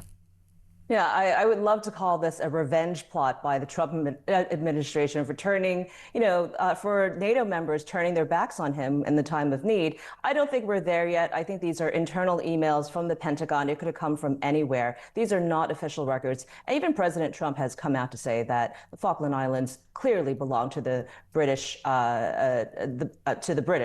And I don't think there's any wavering of that. Although, if he could kind of punch back a little bit at Keir Starmer or Spain, of course he's going to take those digs. So I think he's going to take some liberties with that. But I don't believe that there's any reality to this. And, we do have to keep in mind that Milei is a very close friend of President Trump's. So he is going to take this moment for political gains, for votes, to say that he wants the Falkland Islands to return to Argentina. But I don't see any weight in any of these political talks. Well, that, I suppose, is very good to hear. Now, let us look forward to the States visit. Of course, there will now be, one imagines, increased security concerns surrounding that. But in terms of how America's bracing themselves to receive our king, certainly the royal family is extremely popular with Donald Trump. Is America as interested in our royal family? Are they looking forward to the king visiting with anticipation? Or is it sort of, minor news to most Americans? We're so looking forward to the King and Camilla coming over to to the States, mainly because we need some good news, especially when it comes to foreign policy and foreign relations. We've been in this kind of fog of war for multiple weeks now. We could certainly use some good news and some, royal visits, the pomp and pageantry, and also just to show the world that, our two nations are still friends, despite the fact that we may not agree on every single military operation. We're still close friends and allies and trade partners. So I think this is going to be a fantastic visit. I know the White House is being prepared for his visit, and I hear that the King might also be meeting with New York City Mayor Zoran Mondani, which I find to be quite interesting. Ooh, that is interesting indeed. Thank you for letting us in on that one, Angie. And thank you for joining us today. That was the brilliant Angie Wong. OK, we're going to take a short break and I'd love to hear from you. We haven't had a chat yet, have we? So what are you waiting for? 0344 499 1000 is the number to dial if you would like to get in touch and be patched through to the studio. It's your normal network rate, 87222. If you'd rather send a text message, you've got to write the word talk before you text. You can also leave me a voice note on WhatsApp or send me a WhatsApp. The number for that is also 0344 499 1000. We're back just after this.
Across the UK, on DAB+, on YouTube, on your mobile, and on your side.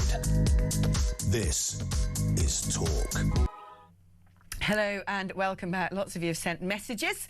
I'm going to try and go through as many as I can. I was in the mood to watch a bit of the London Marathon today, so switched on to see the start in true BBC style at the start line with 10 Palestinian flags. Off it went. Nathan in Perth. I know, I can imagine. I wonder how many people are blimmin' running for Gaza. Crying out loud. Alex, I'm in the police and we had training with the Prevent programme. I asked what is the biggest terrorist threat to the UK today, and they told us that most of their referrals are far-right related. However, when I pressed them on this, they said that most of their referrals are teachers reporting children for doing Nazi salutes in the playground. So I clarified that I had said what is the biggest threat, not what gets the most hysterical reporting. They were clearly pushing the narrative that the far right is the issue, but once challenged, their argument completely collapsed, says Mark in Yorkshire. Robin Burnley says politicians have been riding on the backs of groups for the most driven into action, pandering to crazy left-wing ideologies and Islamism. Centre-left, centre-right, right-inclined people are more inclined to get on, shake their heads or shrug their shoulders. I think in our country's case, by 2029, if we still have a loony Labour government destroying people's lives, poking the bear, that will start to change. Very interesting comments. I mean, I think it's about time we got real about these left-wing organisations. Fascinating speaking to Angie, and this is something I've known for a long time, that a lot of these so-called NGOs are being funded by hostile states. A lot of the algorithms, the bots online, are being curated and corralled by hostile states. Thus was the case with BLM. Thus is the case with all the pro-Palestine marches. Thus is the case with a lot of left-wing positioning and posturing, especially the more radical kind. And I just want to know how many more bullets have to be fired before we realise that organisations such as Antifa, that a lot of this stuff, brainwashing people online, isn't something we can be simply lackadaisical about. It is costing lives. Right, let's do some calls now. Let's speak to Christina in East Sussex. Good morning, Christina. Good morning. You're absolutely right. There are we've been asleep at the switch, totally asleep at the switch, because we have the language of indulgence. Left-wing people are activists. They're a bunch of well-meaning middle-class pippers and gemmers and rollos who are just having a bit of a studenty thing. No, there is a hardcore anti-European, anti-Christian, anti-West, people who have benefited from everything this country can give them and yet have learnt to hate it and want to destroy faith, family and education, which keep people strong and independent of the state. We need to flush all these people away and out of all the systems they have infected, and we need to proscribe groups. And Palestine Action was correctly proscribed. I think any group that sabotages military hardware, any group that actively, like the people outside my local station, screaming hate, F the Zions, F the Jews, so that my Jewish friends, I can't invite them to my town via the station. I'm going to have to get my son to pick them up at another venue because I don't want them to be faced with What is this? In East Sussex? We're talking sort of Brighton area, something like that. Yeah, a bit more east. Because it's incredible because, you know, we learnt of down your neck of the woods, people going door to door on behalf of, I think it's the Green Party, asking people whether they were pro-Zionist or not. It's terrifying. And yet we know what happens in history with the scourge of anti-Semitism, with this idea that there's existential threats from a particular political party. We've seen throughout history more Republican presidents assassinated or having attempted assassination attacks than Democratic presidents. We've seen the murder of Charlie Kirk. We can see with our own eyes the direction of travel, where the real violence is, where the real threat is, and yet what we keep being told from the mouths of these very people is it's the right wing that it's a danger and must be stopped, including our own Prime Minister saying things like that. That's right. I mean, the whole thing is that the left started the French Revolution and the Russian Revolution, middle-class left-wing activists, and the whole thing is beginning again. Anti-Semitism. Jewish people are the canary in the mine of how civilized a country we are, and this is what happened exactly in 1939, scapegoating the ills of what's happening economically upon the Jewish people. And this has been, what gets me is that the people screaming hate outside my local station, a few of them are teachers as well. Right. Just like the Californian chap, you know, they are teachers. And this is what is so alarming, because they have access to people at the most vulnerable part of their development, where their brains are still plastic, where they're taking on all this information and end up tainting and brainwashing an entire next generation of voters. Exactly. But some of these people are going on to commit violent acts. I don't know where it ends. Christina, thank you ever so much. Let's speak to Robert, who's in Hertfordshire. Good morning, Robert. Good morning, Alex. In reference to your last caller, what this left-wing government and lefties have done, I've got a whole class of people that's disappeared. I'm not right-wing. I own my own bungalow, worked hard for it. I'm in my mid-70s with my wife, brought my kids up properly. I'm not right-wing. I'm just right. You know, I don't believe in trends. But this class of people, ordinary people, have just disappeared. You know, completely disappeared thanks to the left. Don't label me as right-wing. I'm not right-wing. I'm just right. you know. Well, no, but this is the thing. I don't understand where, you know, we keep being told that we've got a danger from the far right, and that, you know, there's nothing to see here with Islamism. That's the religion of peace. And certainly I've not even heard of anybody talking about how dangerous the radical left is. And empirical data is it's displaying the fact that most of the division, most of the violence, most of the hate, most of the extreme activism is coming from one place and one place alone. And it's the one side of politics which never gets any scrutiny, is not in the crosshair, is not labelled as the dangerous one. And until we start revoking that inversion of the truth and start saying, listen, the right wing by and large want to protect the security and the integrity of the nation, and the left wing are extreme radicals who may not even know they're effectively being brainwashed by psyops from hostile nations and are most likely now to be the ones to go and commit acts of violence or criminal acts, whether it's sort of, you know, from bashing over a police officer with a mallet, as was the case with the Palestine Action thugs, or whether it's just chucking a can of Heinz tomato soup on a painting. The pattern is the same. It's the radical left doing these things every single time. Every time. And nobody's even talking about it. Nobody's talking about whether or not some of these organisations need to be referred to prevent. Oh, yes, we prescribe Palestine Action. Great. They're still in operation everywhere. And if it's not that one specific manifestation of IRGC propaganda, there's a multitude of other ones doing the same thing. And I just think, at what point, you know, when the chickens come home to roost and it's all too late and lives are lost and politicians are killed because we've done nothing about this, we will have to take a long, hard look in the mirror. Because actually it comes to us here on the other side to have the bravery to call it out and say enough is enough. We need to start actually acting on this. Robert, thank you ever so much. Let's speak to Joe, who is in Edinburgh. Good morning, Joe. Good morning. I agree with what you're saying, apart from there is no left, there is no right. It's two wings of the same imperialistic bird. And the reason why everybody falls for the social constructs and lies that were sold, far right being, like, you know, the N-word, N-E-Z-I, is because our country's full of people that are inept. Now, I heard that Mr. Hitler took over the Social Democrat Party, which means it's the left. You see? Yeah. Well, no, this is. And when we don't point out these oxymorons, our young get sucked in. Yeah. Well, no, this is exactly true. Are not pointed out. Right. No, but this is it. We've had a complete inversion of the truth. I mean, a message has come in from George saying, why are Nazis regarded as right-wing? Their title is NSDAP, National Socialist German Workers' Party. Sound familiar? Yes. Well, yes. When you put the words socialist, workers and party together, I'm well aware of an organisation with exactly that moniker. Now, I'm not saying that they espouse the politics and ideologies of Hitler, but they do seem peculiarly interested in Zionism, for one thing. But, you know, we've got Antifa who go about the place throwing missiles and projectiles, talking about radical solutions to things, stamping on necks, wearing balaclavas. And we're just like, yeah, that's fine. If these people were skinheads, the result would be different. The treatment would be different.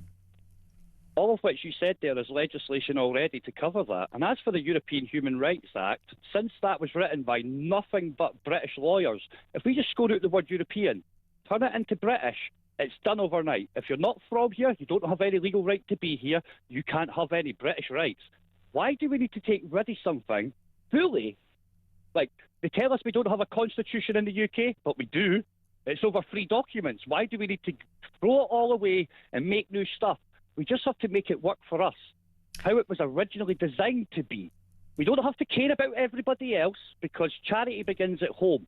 And we need to sort our own stuff out before we're not the world's policeman anymore. That's Trump. Well, he's doing a very good job. Yes, well, the reason I think we're not able to join Trump or even have to make it explicitly clear that we've tried to stop him launching offensive attacks from US air bases based in the United Kingdom was, I would suggest, because we've got too many radical Islamists in this country, and the reaction on our own streets could have been very difficult to deal with. I do worry that we now essentially have a tail wagging a dog and a fist column dictating our foreign affairs. Joe, thank you ever so much for your call. Keep your messages coming in, please. Someone's just said, Michelle in Rutland, I am far more scared of the far left than what I am of the far right. I don't think the far right poses much of a threat at all, but the far left are terrible. And yet they feel they are right. They feel they are better than the people that have common sense. The left's policies are actually crippling and killing this country. They're destroying it. And yet the people on the left just can't see it. But they won't debate you. You can't have a conversation with them.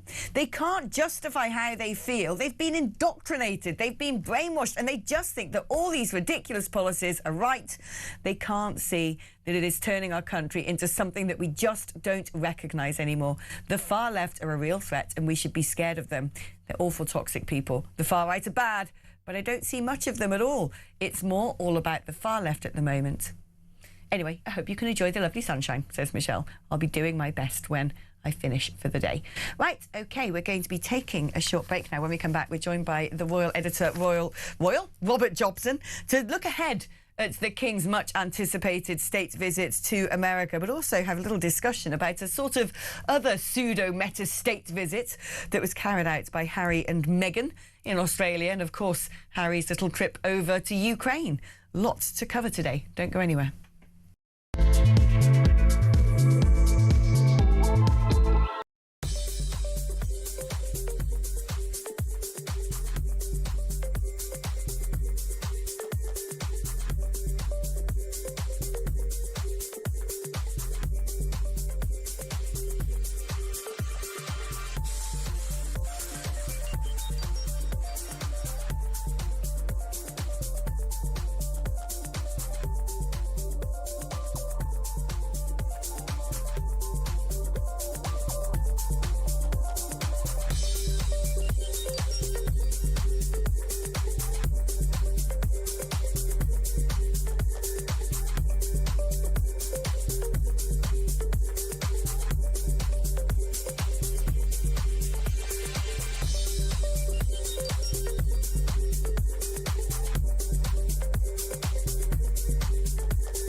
Across the UK, on DAB+, on YouTube, on your mobile, and on your side. This is Talk. Well, hello and welcome back. It seems to me this much anticipated, much vaunted future visit of the King over to the United States of America is now going to be rather overshadowed by events that took place last night.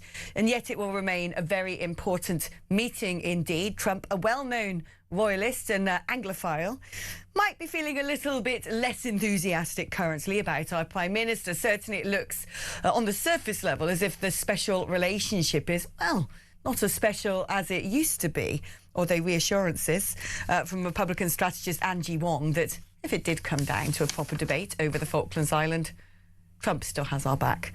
But what can we anticipate from this high-stakes visit? And is it going to be the toughest test yet of the reign of our current King Charles? Let's speak to Robert Jobson, brilliant royal editor.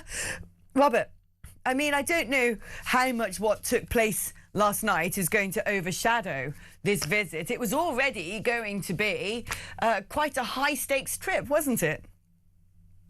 Well, I'm in DC at the moment, so I was probably about half an hour away from the White House, and was last night. All it was helicopters in the air, siren was going off. I spoke to a number of people that were at the actual reception. It seems security has been let down very badly, from what I understand. I know that I was at a reception at the British Embassy the day before, and people were sort of saying, "Oh, I can get you into the White House. I can get you in." I said, "Well, surely security's not that easy. I've got to go and hire a tux." So I do think the security was very lax. But look, this visit is going to happen now. That we're going to see for the journalists like me are going to be here. We're probably going to have to get 4 hours ahead of every particular job because the security is going to go completely the other way. I suspect that it'll be a successful visit in terms of the special relationship. But you've got to remember, we are here to mark the 250th anniversary of them kicking out King George's ancestor, George III, as monarch. So, it's not always been that great a special relationship. We did come back and burn down the White House. So, look, I think that that's recent history where we're looking at, the World War II in particular, more than anything. And so I think that there'll be a conversations in private with the King and Trump. I'm sure that they both respect each other. They both know they've got a job to do. But anything that's said about Starmer will remain private, at least I think, while the King is here, because that would cause a bit of an embarrassment for the King. I don't think Trump wants to do that. Now, notably, I was just speaking earlier on to a Republican strategist, Angie Wong, who has said she believes that during his state visit, the King will go and meet the New York Mayor, Zoran Mamdani. Now, that to me seems to be a choice, a political choice, which could actually lead to a few raised eyebrows here back at home. What do you make of that?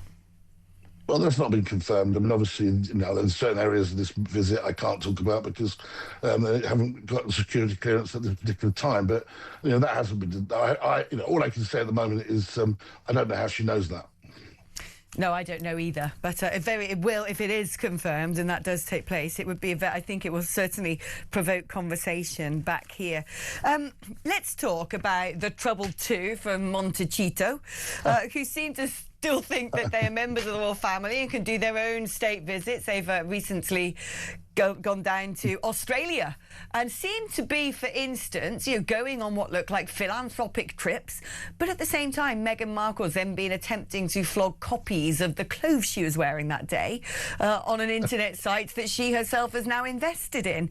What the Queen didn't want to happen, i.e., those two using their royal titles to try and spin some profit, it seems to be exactly what's happening now. Yeah, I mean, I'm a royal editor of the Sunrise show in Australia. I know Australia quite well. I didn't go in this one because I'm a royal editor. I don't cover sort of non-working royals that well, actually. So they were described as non-working royals. However, I would say this, that there is a problem for the royal family going forward because the size of the crowds were big and the media attention towards Meghan and Harry was huge. Now, I know that we at this end are saying, we should ignore them. And we should, and I didn't go down there to cover the story. But they are getting attention and they're getting traction. This is exactly why the Queen said you can't be half in, half out, and you can't be a signed up full working royal if that's the case, because ultimately the monarchy has to. It's getting enough money from the taxpayer anyway with all the security it's paid for. You can't start adding bits on and saying, we get paid for appearances and then boost it by investing in companies that are set to flogging your wares. It's ridiculous. And they must realise that. I know that Harry's not the sharpest tool in the shed, but he knows exactly what he's doing. But also, how problematic is it, for want of a better phrase, that someone like Prince Harry, he's still got the title Prince, of course, but he's not a working royal, and yet the monarchy in this country represents our head of state, went along to Ukraine and seemed to make a sort of veiled, barbed comment about perhaps the lack of American involvement in that war. This is essentially a rogue member of our royal family meddling in foreign affairs decisions. You're spot on, Alice. I mean, number one, in Australia, of course, the King's not only the King of this country, he's the King of Australia. So Harry going down there and having security being paid for by the Australian taxpayer, not the British taxpayer, that's just as problematic for the King. On the second point, he's now living in America with his American citizen wife, and obviously she clearly supports the Democratic Party or the Meghan Party. Maybe she's going to stand one day, who knows? But the reality is, Harry, by going very partisan, is embarrassing his father just before he arrives on what I believe is one of the most important missions of his short reign. And it's difficult enough as it is without these sort of silly comments from Harry. I'm not saying I disagree with what Harry said, but the timing is wrong. And it doesn't help. You can't, again, it's a question of wanting your cake and eat it. That's what it basically boils down to here. He wants to have the attention of a prince to make these statements, but yet he wants to be a private person and he wants to make his money and be paid for such appearances. Let's be very, very blunt. If he was just a retired army captain, no one would give a damn. Well, no, that's the issue, isn't it? I mean, are we going to at any point be privileged and honoured enough to have them return back to Britain? Well, that'll be a matter really for the king. I think if he chose, I mean, they are still members of his family, but they're not. And it's been made very clear that they're not really taking part in proper official engagements. But you know, if they decide to do that, I think that my personal opinion, and I've done 35 years of this, is Her Majesty, the late Queen, is a very wise woman, and she understood the situation better than anyone, even better than our current king. And she was very clear in the decision that was made. You can't be half in, you can't be half out. Now, to change that now, I think, given what's gone on, Oprah Winfrey, the books, the cashing in, how can we possibly trust this young couple? Well, they're not that young, in their 40s, they're young to me. But how can we trust them not to monetize if they're coming back? And how do we trust them to say things that are not on the grid, if you like? The monarchy is a part of our system of government. We have a constitutional monarchy, a parliamentary democracy. I don't think that Harry's particularly been reading up on his constitutional history. He just seems to be more of a Kardashian than a Windsor. Oh, I couldn't agree more. Do you think things about the way that those two are handled will dramatically change when William becomes king? Because I get the impression that King Charles is naturally a lot more torn. That's his son he's talking about there. He also seems to be somebody who doesn't like controversy, doesn't like conflict, doesn't like confrontation. Whereas I get the distinct impression that if William had his way, he would be making much firmer decisions regarding what to do about Harry and Meghan. Well, I mean, first of all, I say God save the king. The man is working very hard for our country, and I hope he has a long and illustrious reign. When it comes to William, we'll wait and see. My personal belief is the father is always torn when it comes to their children, and you forgive them pretty much everything. Maybe you shouldn't, but I mean, I know I would. But this is not about just being a dad. This is about being a king.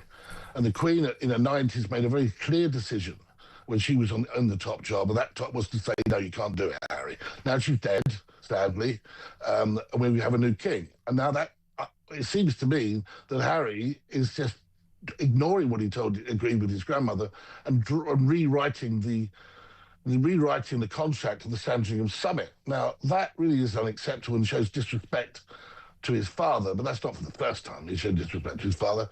And when it comes to William, I think William, at this moment in time, is trying to prepare himself for a role. I'm sure that he is conscious of the future, but whilst living in the absolute the moment. And of course, he's got his own 3 kids and his wonderful wife, Catherine, too, to contend with. Yes, I think ultimately what you said is correct, Alison. I think that there could be an extension of stripping of titles, and I think that wouldn't be an unwise thing. There's no need in this current world to have a long line of succession with all these princes and princesses and lords and ladies. We've got 3 children of the Waleses, and also George is a little way off being 18.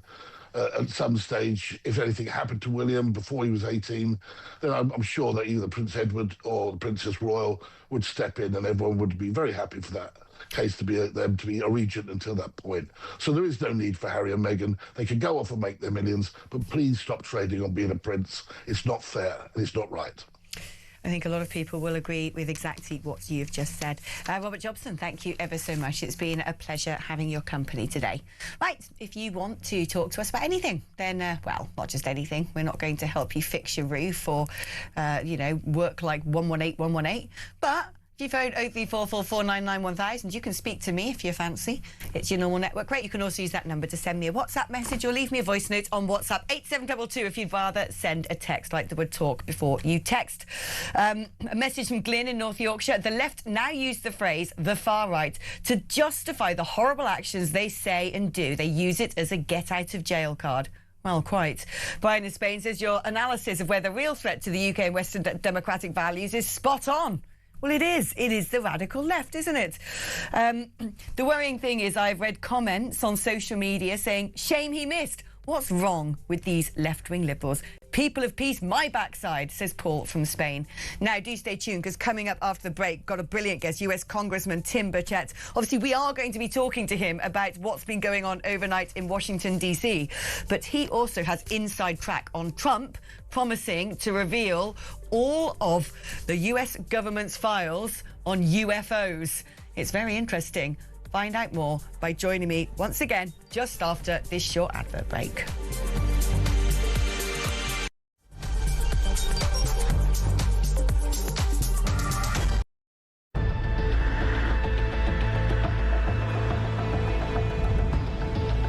Thank you, Mr. Speaker. With permission, I'd like to provide the House with information that I now have about the appointment of Peter Mandelson as our ambassador to the United States.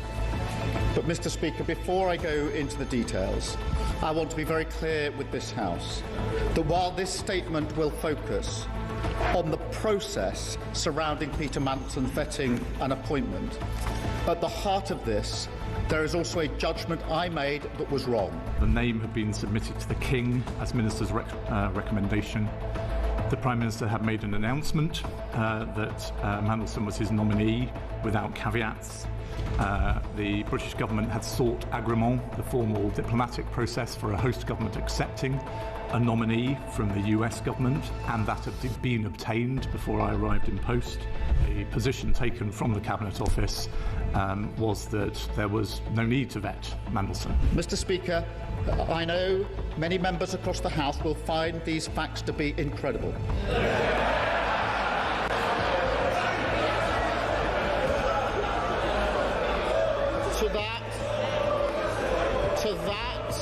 To that, I can only say they are right. It beggars belief that throughout the whole timeline of events, officials in the Foreign Office saw fit to withhold this information from the most senior ministers in our system in government. This was not due process. Everyone knows the price of misleading the House. Will the Prime Minister finally take responsibility and go? Mr. Speaker, let's be absolutely clear. Before Mandelson took up his post, UKSV recommended with red flags that clearance should be denied, and there was high concern that was not brought to my attention or the attention of the Foreign Secretary at the time or subsequently is a very serious error of judgment. She rushed to judgment as she always did, just like the Iran war. Mr. Speaker, I was elected by the British people because they let the country down for 14 long years. Across the UK, on DAB+, on YouTube, on your mobile, and on your side. This is Talk.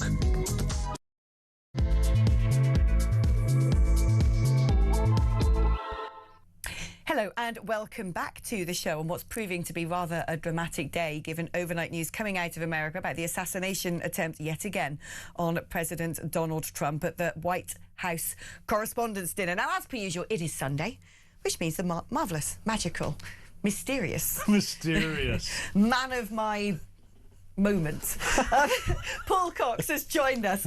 But before we start chatting about what happened, I want to bring in a very important guest. We had booked him to talk about matters related to the potential release of files on UFOs. We still want to talk about that because it's a brilliant topic, but it would be remiss if I didn't ask US Republican Congressman Tim Burchett about what took place in Washington, D.C. last night.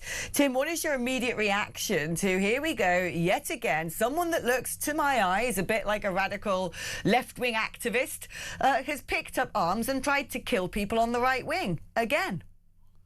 Yes, ma'am. It's kind of becoming a pattern. Our left-wing media and members of Congress basically call out folks to commit violence, and they promote it. And this is what you get. This triggers the left. And this man apparently was a school teacher in California, which begs the question of what is our vetting process for school teachers, and what type of influence does he have on young minds that this guy can transverse the country with firearms, apparently. I suspect he probably didn't pick them up in California, but he got them somewhere.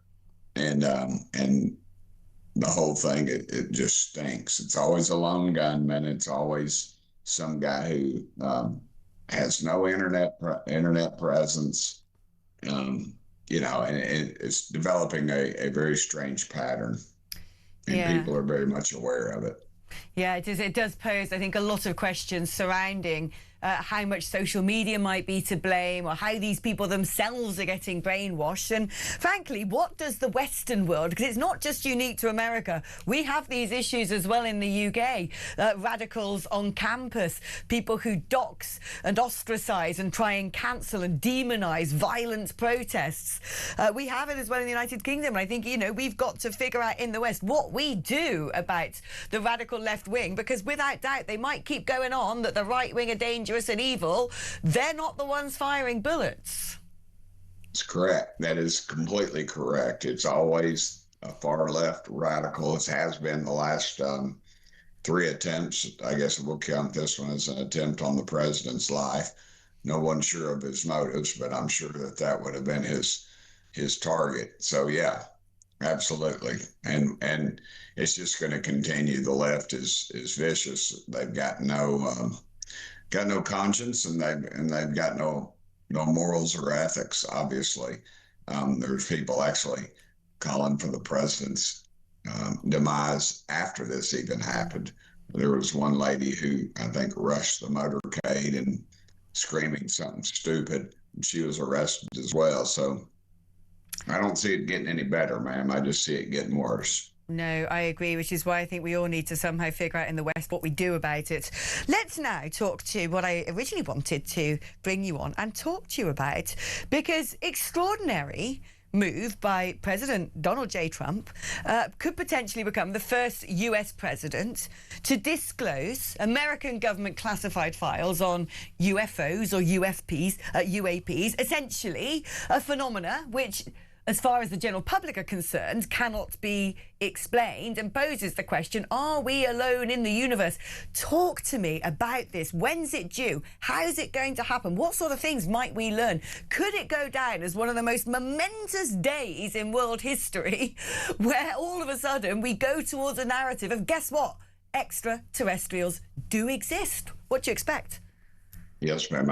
If the president will just release the things that I'm seeing and securing in the skiffs, and would dare say that people would start demanding some answers, because there's footage, there's of course some of the top pilots in the world have come forward in some of these settings and explained to us things that defy logic.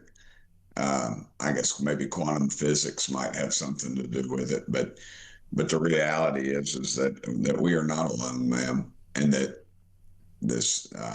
we are just one grain on a billion beaches, one grain of sand.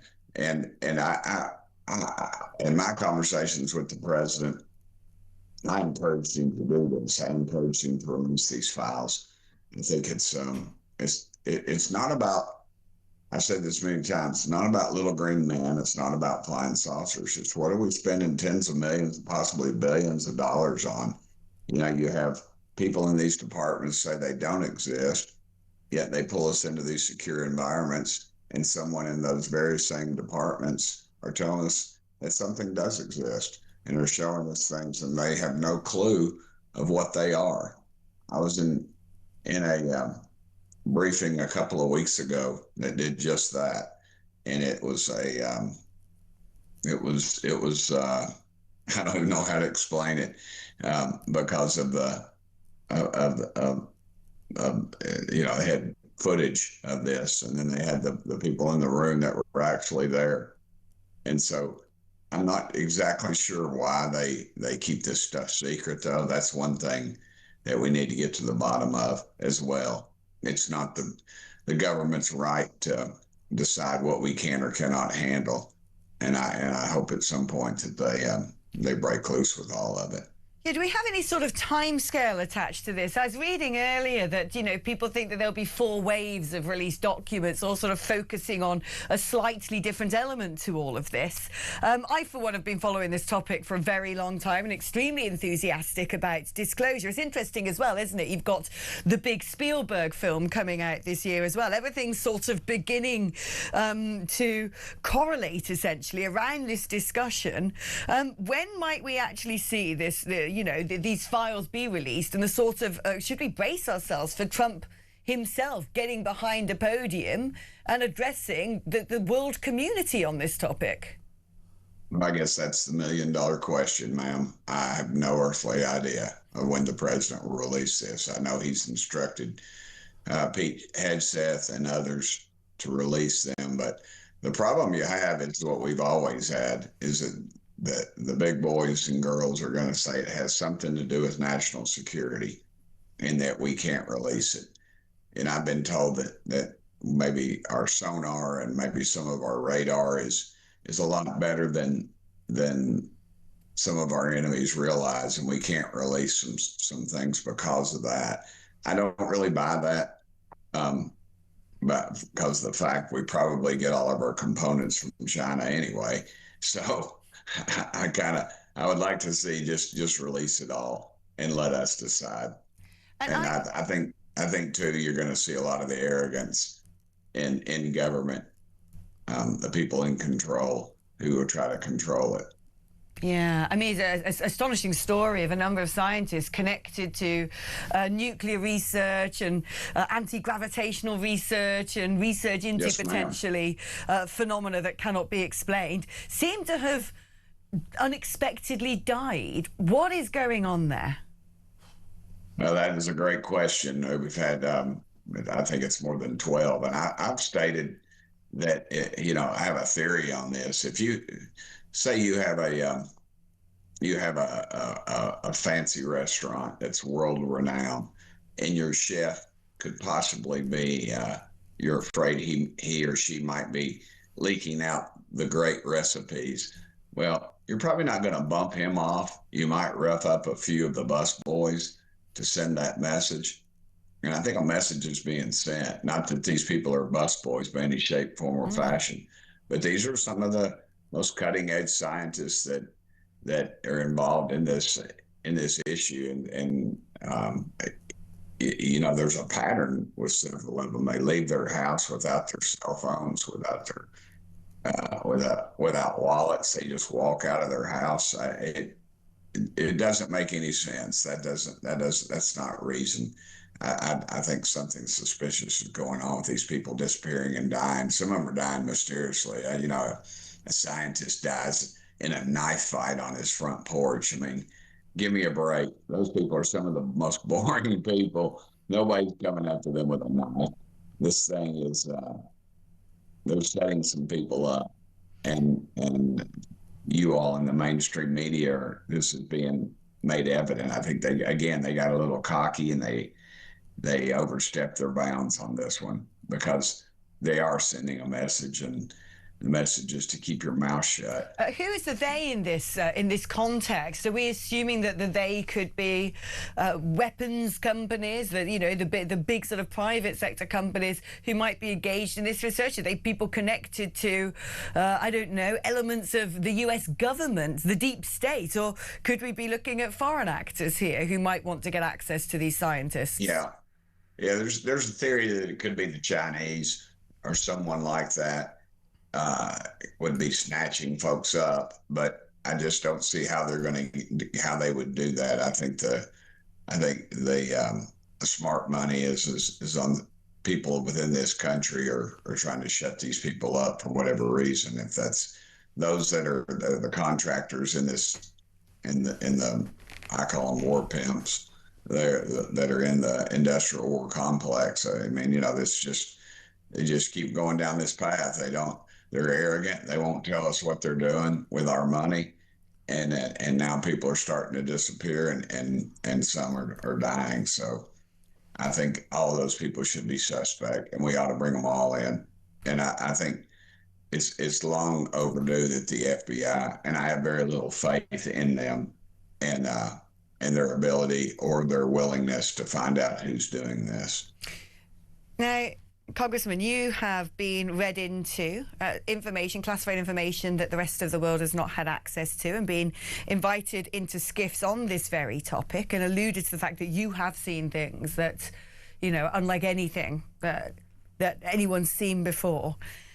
Can you give us any, I'm sure that you yourself have sort of had to take a pledge to not repeat certain information, but can you give us any sort of a steer as to, what you've been exposed to and how this has affected you, how this has affected your view of the reality of the world?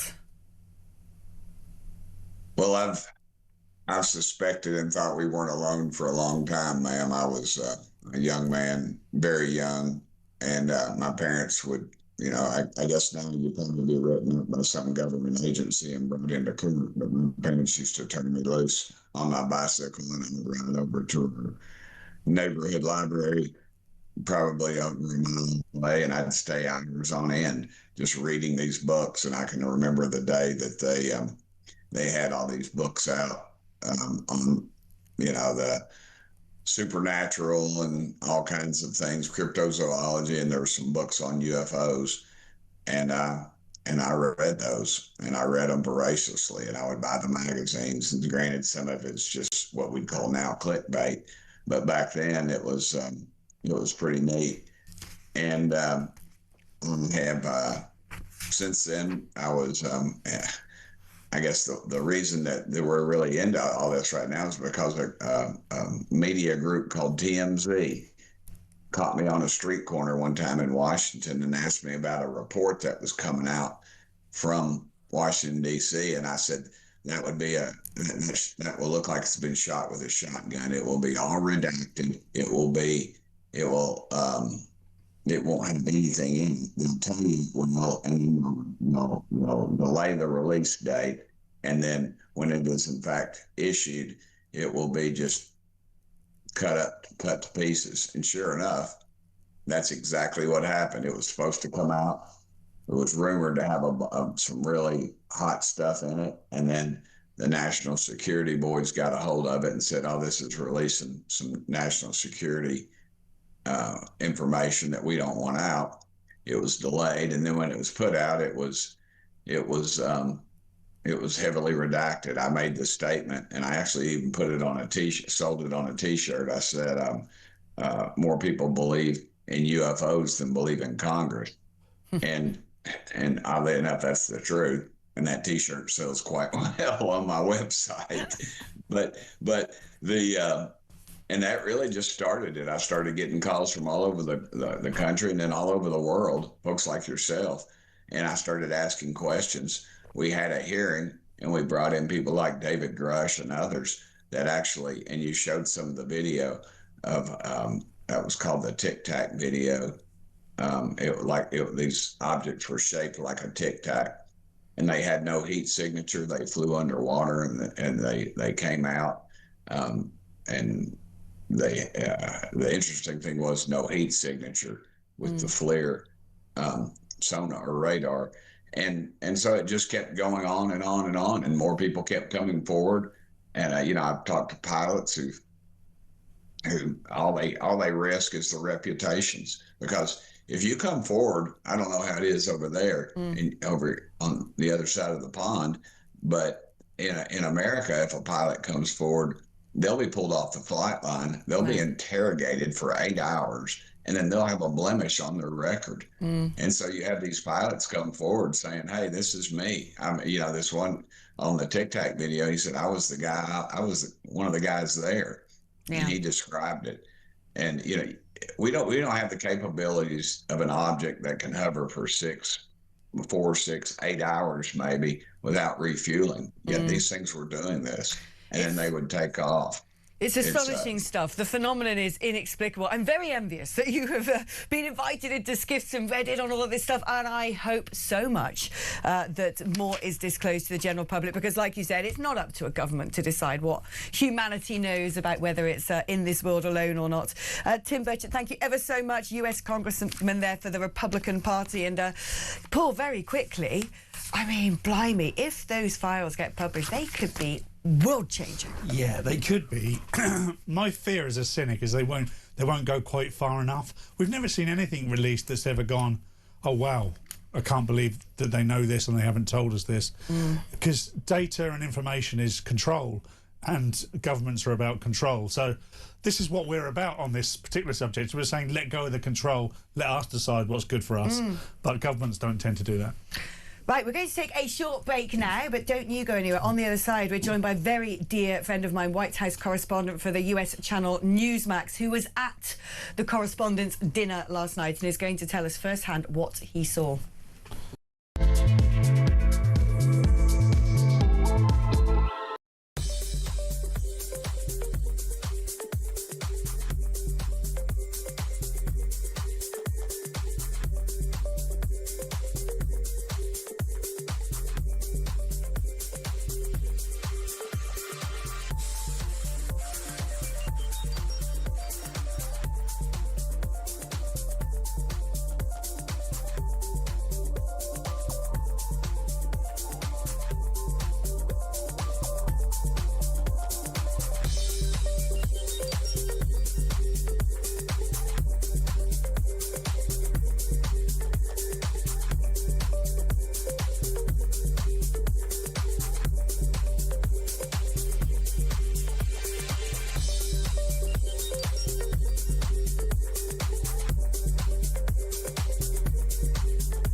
Across the UK, on DAB+, on YouTube, on your mobile, and on your side.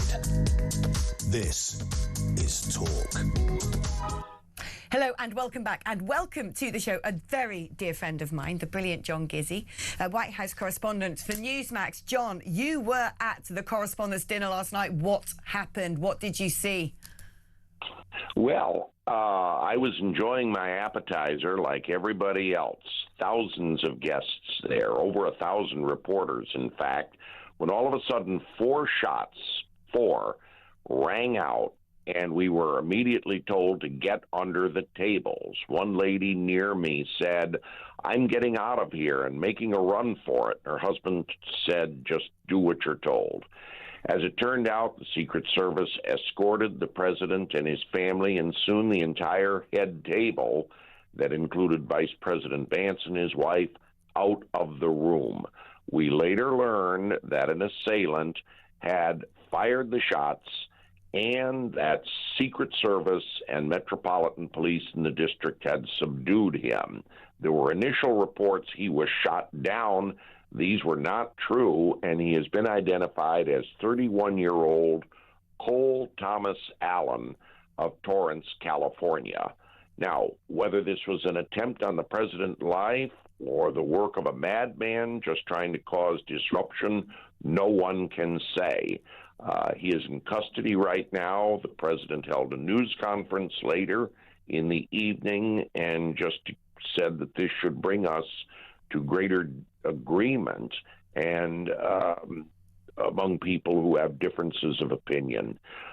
It was a night to remember, and according to George Condon, the historian of the White House Correspondents Association, this is the first time in its 102-year history. Now, that goes back to President Calvin Coolidge in 1924, the first time that security has ever been breached. Wow. I mean, what was that? How did you feel in that moment? What was the reaction, the gut reaction of journalists sitting there? And these are largely the political press pack. These aren't necessarily the war correspondents and foreign correspondents who may be used to being in dangerous situations, hearing the sound of gunfire. It must have been terrifying. It certainly was, and the sight of everyone getting under the table and the Secret Service moving the first and second families out was chilling, to say the least. I might add, another historical asterisk is that the Washington Hilton is the site of the attempt on the life of President Ronald Reagan in 1981, something I was around for and lived through. And in fact, people still refer to the Hilton as the place where Reagan was shot. Well, this is something else to add to the historical litany surrounding the Washington Hilton. I mean, John, your channel, Newsmax, and indeed you, a favourite of Trump, do you know how he is feeling in the aftermath of all of this? Because this is getting harrowingly commonplace for him, the third attempt on his life. Is he now looking at things with a sort of different mindset in terms of could we see emerge out of this a president who starts putting into place policies to tackle the scourge of radical leftism, which is now turning, you know, online violent hyperbole and rhetoric into bullets? Well, let me tell you this, Alex. Donald Trump was his usual cool, collected self when he met reporters later, dressed in his tuxedo, flanked by the Secretary of Homeland Security, Mark Wayne Mullins, and FBI Director Kash Patel. He said that he would go on this way, and he said the job is dangerous, but he understood it. He also made a strong pitch for completion of the remodeling of the ballroom in the White House because it will have solid security there, and that's something that's not really discussed by the press at all that time. I don't know if policy will be affected by this. Mr. Trump certainly is not affected by it. We just have to wait in the coming days to see what he says and does. John, thank you so much for joining us. I know you've got a very, very busy news day ahead of you, so I'm going to let you go. Make sure you stock up on the coffee. The excellent John Gizzi there, who's a White House correspondent for the American channel Newsmax. He's a very dear friend of mine. Astonished. I mean, what I find incredible about Donald Trump in all of this is it's almost like he's just impervious to it. He is worried about his wife, he's worried about other people, and he says, well, this is a dangerous job. But what I think, to me, what is glaring at me from this story, we cannot be lackadaisical just because nobody was killed. We've seen 3 attempts on Trump's life. We've seen the death of Charlie Kirk. We're seeing crazy rhetoric from our own government, from our own Prime Minister, calling people far-right thugs and dangerous. Their most current party political broadcast is playing on this narrative that the right wing pose such an existential threat. They have to be stopped at any cost, and this keeps happening. Well, absolutely. It's enabling it, and it's justifying it. And what's happening is, you know, obviously there was some speculation, lone wolf, mentally ill, the usual things are being plotted out. And you can tell from the CCTV footage that there wasn't a huge strategy there. It was basically run through security, and it doesn't look like he got too far, thank God. And I think the other worrying thing is there's a little bit of apathy about this. You wake up, Donald Trump's life has been, an assassination attempt on Donald Trump's life has happened once again, and I would say that 50% plus of people have gone, oh well, that's the latest in the news from the US, and it should never be that. And the reason it's oh well is because it's Donald Trump, and there's this whole storm around him where he's blown up to be, largely by the mainstream media and by the left, to be this world king, this world dictator that wants to impose control over us all, none of which is true. He is putting America first. Now, we need to park Iran to one side for a moment for the purposes of this discussion, obviously. But what's happening here is people have just gone, oh, well, yes, Donald Trump, this is going to happen at some point. It feels to me that way, and that's an incredibly terrifying place to find ourselves in. Does it not raise questions? Because, of course, when it came out, it's in California and he's a teacher, you kind of go, oh, yeah, that makes sense now. And that, to me, is so crazy, right? It's so mad that you're like, oh, well, of course he's the sort of guy to take a sawn-off shotgun to the White House Correspondents' Dinner. He was a Californian teacher. What on earth does it say about the infiltration in our institutions? This is, of course, America, and it's here as well.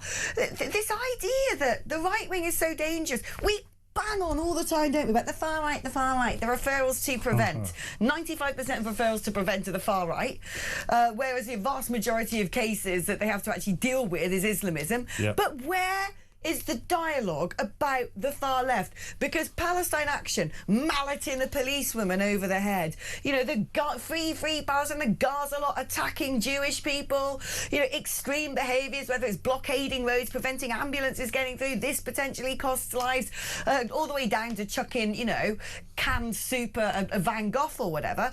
But all the time what we're seeing is the violence, the division, the disruption is coming from extremist left-wing entities. And yet I feel like we're just like, oh, well, they're not right-wing, so therefore it's nice, it's okay. It's not okay. These people are crazies. They want to kill people. They've got a free pass. They've been getting away with it since the 1930s, 1940s because of Nazism. Ever since Nazism and the creation of the EU as a result of tackling and making sure Nazism and the far right could never rise again, all of which sounds very good, we've become we've created this caricature of the far right that tells everybody that is the evil, that is the bad, almost in a Disney movie type sense. Right. That's the evil, that's the bad. And the left have got a free pass as a result, and the fringe of the left even more, which now is represented by 25% of polling, by the way, in the Green Party. Make no mistake, Zach Polanski is dangerous. Zach Polanski and the Green Party is incredibly dangerous to our way of life. These people are without religion, they're without moral background. What you find on the right is, whilst people might say far-right fundamentalists and Christianity all in the same sentence. I see this all the time now. What they're mistaking there is that the whole moral backbone associated to Christianity is missing from the left as well. Right. I'm not saying that they should be Christians, that's their choice. Yeah. But we have a moral backbone, a guidance. They have none. So their guidance is being told by anybody that Donald Trump is bad, so therefore he's their Satan. Their God is someone like. But what do we do about this? This is what I'm saying, because it's all very well. We're just sitting here going, well, you know, here we go again. The King's going to call, not the King, sorry. Keir Starmer's going to call people far-right thugs. This happens, and he talks about it's an attack on democratic institutions and freedom of press. It wasn't. It was an attack on right-wingery.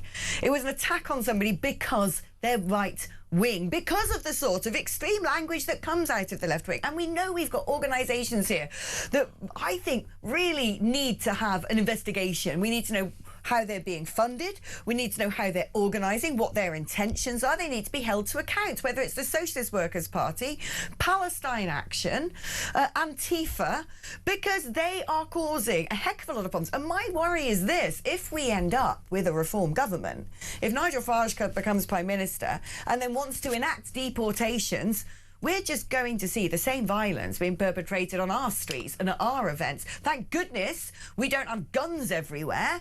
But, this guy came with knives and, all the rest of it. But the big question is these people are being radicalised. They're being brainwashed online. One minute you're a school teacher in California. The next minute you think it's your purpose on earth to take a load of weapons down to to Washington, D.C. to try and actively kill people. Yes. For what? Like, how is that happening? Surely we've got to think about stopping that somehow. In the name of kindness, I believe, Alex, everything's thinly veiled in this righteousness which they call kindness, which doesn't really exist. To be kind here would be to teach these people how wrong they are and teach them a more righteous path. However, we find ourselves where we are, and you're absolutely right. Should reform get in, we are going to have a massively divided society of people, because they've been driven day in, day out by regular media outlets to believe that everything about reform is bad. Reform are a Thatcherite conservative leaning politics-based government. There's nothing about Nigel Farage that is far right. Nothing about Nigel Farage is far right. But if someone was listening to this now and all they'd ever heard was LBC or the BBC or Sky News, they'd be thinking I was mad in some way. They'd be thinking I did not understand what I was talking about. And they'd be thinking they've got to do something. If they don't do something, how terrible it's going to be in the UK. People are going to suffer and be persecuted, and trans people aren't safe and all the rest of it. And it's fundamentally untrue.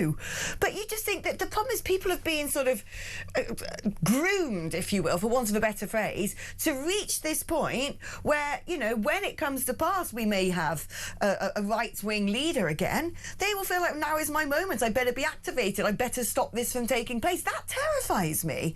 Because if it was any other organisation, if it was a far-right, genuinely racist organisation, if it was, an Islamist organisation, if it was Hindu extremists, if it was Christian extremists, they even really exist, quite frankly. But if it's anything else who posed a threat that, people would be willing to potentially take up arms. We've seen this already. Palestine Action malleted a blimmin' female police officer.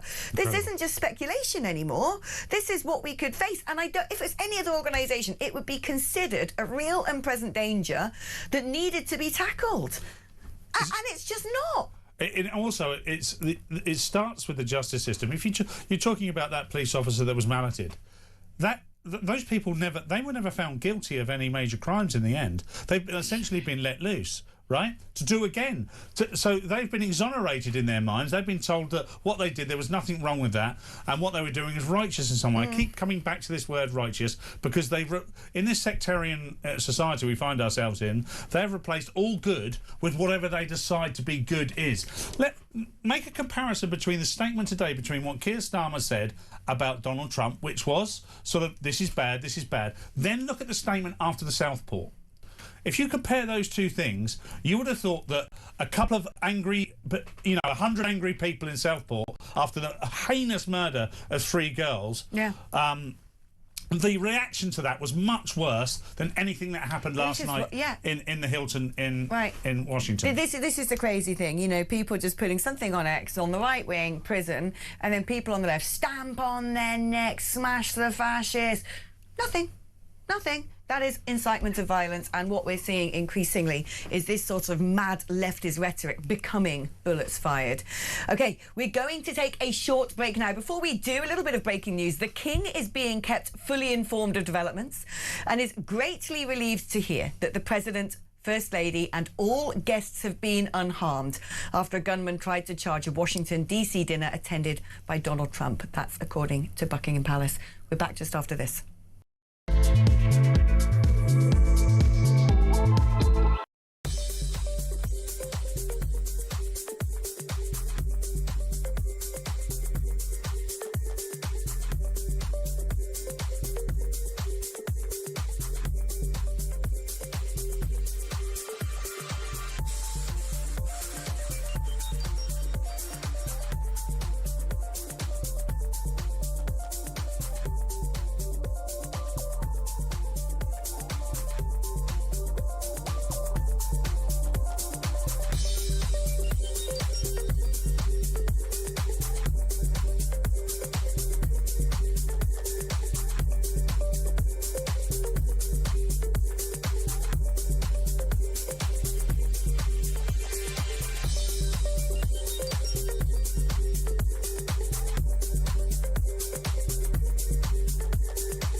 across the UK, on DAB+, on YouTube, on your mobile, and on your side. This is Talk. Hello, welcome back. I've just learned, actually, a little bit of news from the past hour that I've just spotted, which is there is a large fire at the RAF base Fairford, which is the air base currently being used by US bombers, including B-52s. It's the biggest US air base in the United Kingdom. And we don't know anything yet, but we do know a major fire has broken out. An investigation has been started into this. And it appears that actually it was some sort of disused building around 1 a.m. last night where the fire began. The MOD have confirmed no RAF personnel were involved in the firefighting activities. US Air Force has confirmed there's an ongoing investigation into the circumstances with further updates to be released later. So one to keep your eyes on, I think. I don't really know where to go with any of this now. In terms of, I just think we're not having a serious conversation in this country about left-wing organisations, about their seed funding, about their use to hostile foreign states who want to divide society. We're letting them get away with it because we're letting them control the narrative. But every time they stand up and go, yeah, far-right thugs, danger, Nigel Farage is dangerous. You know, the Labour Party put out this strident attack video on Reform UK that was actually banned from being aired, the original format, on the BBC. And they did it deliberately because they want to shock people and scare people into not voting a certain way. But these things are having real-world consequences. And, you know, speaking earlier on to Chris Phillips, Shadow Home Secretary, and I said to him, what are you going to do about extreme left-wingery? Just didn't really answer. And I'm like, aren't we going to take this seriously by now? You just look at all the data. We can see who are the people protesting, shouting, throwing, attacking. Look, what's happened is the Uni Party's created a massive vacuum, a huge political vacuum. So the Labour Party and the Tories now are almost redundant. I actually really quite like Kemi Badenoch. I think she's doing very well at the moment, but I don't see her holding any position of power all the time that she's anything or associated with the Tory party, because it's not just rhetoric that you and I use. There is a massive void because two parties have merged and they're just two different colours of the same idea, which is why you end up with Reform and Restore, and you end up with the Greens, and people aren't looking at the Greens because everybody's been taught that there is left and wrong, not left and right. When you talk about, just do the smallest bit of cursory research. Left and right comes from the French Revolution. It's just where people sat in their parliament. Some were traditionalists and hierarchical, others were progressive. OK, that's the only difference between left and right. You and I sit in the traditionalists, some people sit in the ultra-progressive. We don't want to see that because we value tradition. That's just it. That's left and right politics in its very essence. There is none of this, oh, if you're on the right, if you have conservative, hierarchical, traditional views, you're in any way bad. But people have been taught that. And I know how, because my daughter's just finished senior education. She's now doing her A-levels. And every single learning aid that came from the media was always from The Guardian. Of course it was. Always from The Guardian. But what is so crazy about all of this is we've seen, for instance, Zach Polanski turn around and say right-wing people need to be ostracised from public life. We can't have that. They basically are anyway, newsflash, that's been going on a long time. Also saying that Donald Trump is more dangerous than Putin. Then at the same time, we know there's adverts going around with people on spare rooms saying, right, if you want to, you know, come and live in this house share, no Brexiteers, no Trump supporters, no Reform supporters, no Conservatives, no right-wing, no one gender critical, no TERFs, no this, no that. It's been, look, I can tell you as a Brexiteer, it's been going on for ages. When I left the BBC to go and work for UKIP and Nigel Farage, I knew that was a one-way street. Yeah. Were it not actually for the existence of GB News and Now Talk, I knew that I would never be allowed back in a newsroom because of my political views. You know, when you come out and say, I supported Brexit, that if you're in a staff room, all of a sudden no one's speaking to you anymore. Or that if you're in the civil service, you probably won't get the promotion. And so for ages now, people with certain political viewpoints are being, I would argue, persecuted and penalised. Now, we've put up with that. we've put up with the fact that our life chances, even being debanked, do you know what I mean? Yep. You know, it's ridiculous that just because you have a set of political viewpoints that, quite frankly, are the majority political viewpoint, that you can be actively punished for that. You know, forget discrimination based on race, colour and creed. Discrimination, essentially, based on political leaning is real and has been for a long time. And we've stomached that. We've sort of priced it in to our life prospects and how we go about our careers. I'm sure you've done that as a comedian. But what we haven't agreed to, and what I don't think we can just sit on our hands about, is the idea of actually having violence perpetrated against us. The fact that our own personal security is at stake, and I feel it keenly. When I leave this building, am I going to have a mad leftist who recognises, come and start yelling in me? I've had it before when they come with their camera, like, you know, that is horrible when it happens.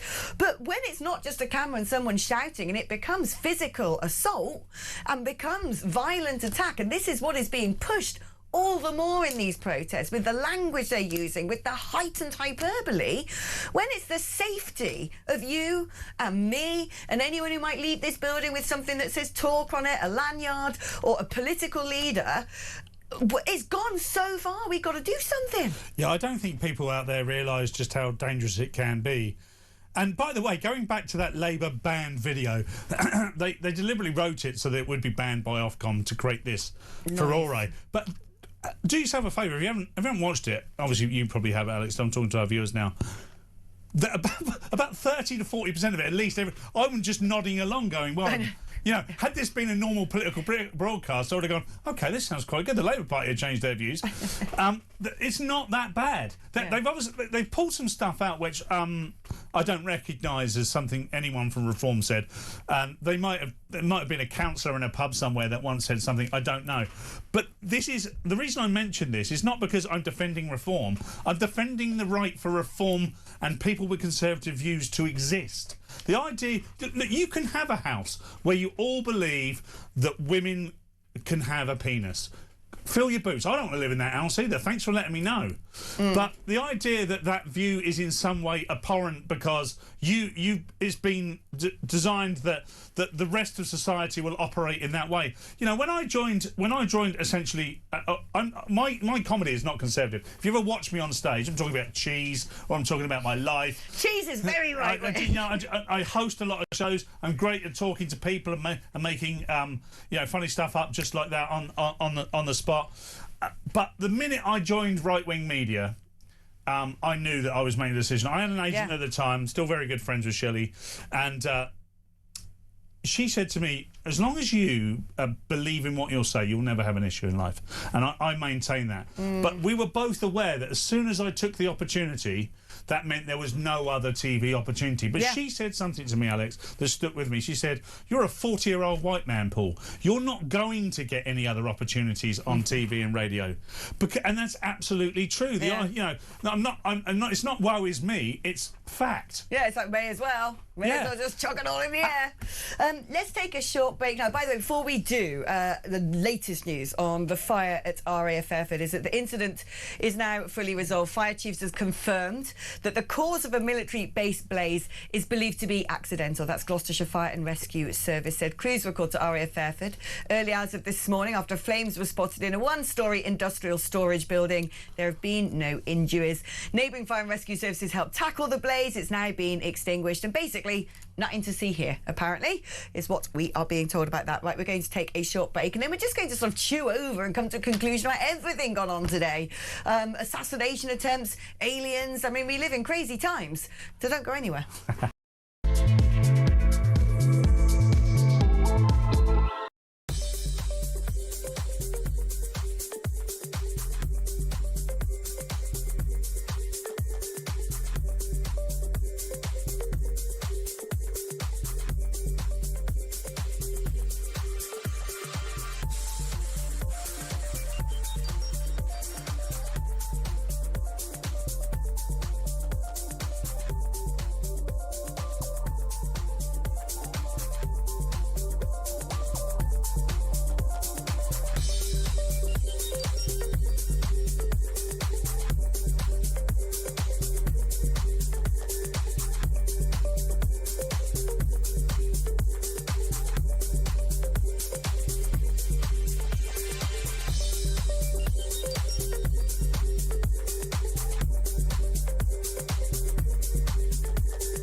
across the UK, on DAB+, on YouTube, on your mobile, and on your side. This is Talk. All right then, Paul, how do we sum up? We've got 10 minutes left on air, and we've covered... I mean, it's basically all been about Trump and DC, and we sort of really had a strong conversation about the demonisation, ostracisation, persecution and punishment of people with right-wing views. I know that might sound hyperbolic, but it's true.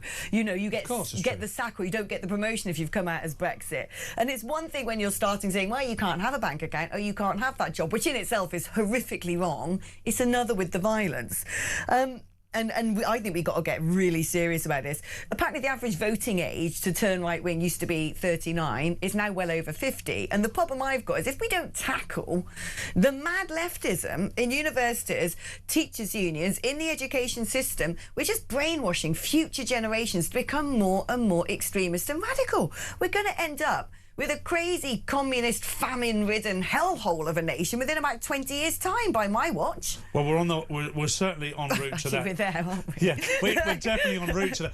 I mean, our conversation hasn't stopped because we carried on right the way through the break. Yeah. And I was saying that we do need a right-wing government to legitimise the fact that there are two wings to politics. The sooner we get a right-wing government that's actually conservative and actually right-wing in its views, and they realise that some of those things are not as bad as they're demonised to be, then we will have a society which understands better. But you pointed out something also at the same time, is that should it be Nigel Farage and reform, he's going to need security like we've never seen before. Yeah. Because he's going to enact policies based on his manifesto that's going to be incredibly difficult. Because we know that the system's going to be working. It's not about getting a government and a new leader. Oh, the poll tax riots that Thatcher saw and your closures of the mines and all of that, expect all of that drama back, I would suggest. And a lot of that's led by the Blob, the civil service. They are entirely... left wing. I'll tell you how I know. If you went for a job interview and you sat down and they asked you your political views and you went, well, I'm a progressive leftist and I believe in multiculturalism and I believe in women can have willies, no one would question any of that. No, they'd think you'd done the in-house training. They think you'd done the in-house... completed your modules. The cognitive bias nonsense. Yeah. But if you sat down and said, well, I'm actually a conservative and I believe that we need to reduce immigration and I think that multiculturalism is not our strength. We need a monoculturalism. And, I'm happy with multi-ethnicity, but we need one culture that we all abide by. They'd go... this guy's not for us, he's simply not going to fit in. However, if you went out to the vast swathes of our population and said, we'll never tell anyone what you think, it's a complete secret, what do you think? I think the majority, and by which I mean 60 to 70% of people, would share that view. It's got out of hand. Multiculturalism's not a strength. Sadiq Khan is a fool. Sir Keir Starmer is a fool. These people are running our country into the ground and we need change. But we already live in a very dystopian left-wing time when you think about it, when you know, frankly, that your life chances, your career prospects, your social positioning is all going to be affected if you turn around and say that you're right-wing. That you're probably going to be, you're not invited to dinner parties anymore. That people feel like when you're on the right, they can publicly come up to you and say, you're a monster, you should be ashamed of yourself. It's not okay that people on the right wing are already suffering, quite frankly, not getting the same job opportunities, not getting the promotions. Like I said, not even having access to things like bank accounts or, having determination of how their businesses are run or whatever it may be. Anyway, let's talk about aliens, shall we? Yeah, let's get into this. Gone over this, and I don't... They're right-wing, almost certainly. Oh, without a doubt. Absolutely. They've not been brought up by, the UK education system. But no, this is actually... I really wanted this to be a big standalone topic. I was like, we finally got Tim Burchett. He knows all about this stuff. This is a huge booking. And then, thank you, potential assassin of Donald Trump for ruining my plan. But it is still an incredible story because we, in theory now, are supposed to be bracing ourselves for the release of files on this stuff. And like you said, this sort of feeling of, well, are they just going to give us a little bit of rubbish and just sort of like keep most of it, under the surface? I wonder if we've got beyond that phase now, because we've already had these whistleblowers testifying in front of Congress under oath about things they saw. Videos have been released. If he's now going to do it, and what I've heard is it's going to be like a 4-stage release of things, and I can't remember what the various stages are. I mean, that's never happened. That is unprecedented. And you know, Donald Trump, he doesn't do things by halves. No, he doesn't. If he's going to do this, he's going to want to, you know, stand on a stage, stand on a dais and say to the world, you know, this is Donald J. Trump, the President of the United States of America, leader of the free world. Humanity is not alone. Do you know what I mean? I just kind of feel like he's not just going to be like, oh yeah, those files are released. Yeah, nothing to see here. Why would he be doing it otherwise? I don't know. JFK files didn't really reveal too much. A lot of that was redacted. A lot of my scepticism and cynicism comes from the fact I am desperately wanting them to tell us the truth. Yeah. I really want to know. So I am preparing myself. What you're seeing is me preparing myself for disappointment. And I don't want it. I don't want to be disappointed. I want there to be something incredibly juicy. Do you not find it like really strange that the British are really apathetic on this topic? Like, Americans are sort of quite into it. In Mexico, they just know that they're aliens. They're like, oh yeah, you know, our mates the aliens over there coming out to sea. They love an alien or two. Here in Britain, it's like, if you talk about anything like this, it's like, well, you're gone mad. You're a nutter. You know, or just people just like, and I'm like, oh my goodness, this is the most fascinating topic on planet Earth. It's all about planet Earth and how alone we are. Yeah. You look at the maths of it, it's like, come on, what's the likelihood is there's going to be other characters knocking about the place? There is. But I think that the disclosure of this stuff is going to reveal, because I always say this, how limited science is. We always think, you know, follow the science, that unless it's proven by science, it doesn't exist. And that's the sort of mentality, isn't it, of the 21st century? It's why we sort of turned our back on God, oh, who really believes in some sort of supernatural man sitting in the clouds? But I'm like, when this comes out, we're suddenly going to realise that we don't understand the very basics of space and time, for crying out loud, or gravity, or anything. And God doesn't sit in the clouds, by the way. He's absolutely everywhere, as you know, Alex. But look, we're restricted by our education system. That's the problem. Everything we've talked about so far is a part and parcel of the restriction of our education system. We're indoctrinated from a very early age. We're told that there's no monsters under your bed and aliens don't exist as a child because we don't want to scare children. But then when they get to 18, we don't say, by the way, sometimes there is a monster under your bed, so just be careful. And there is a chance of aliens. We never have that conversation. And I think if you're open to critical thinking and you're not entirely indoctrinated into the educational system, you are much more likely to believe in conservative politics, and you are much more likely to believe in alien existence. And I think we're just open to these things, and it's contrarian. We don't like to be told what to do, and we do like to accept that there is something different to the narrative that we're being told. And I just wish more people were like that, and they felt like that was. Yeah, I wish more people had curiosity and zeal about sort of like pushing frontiers.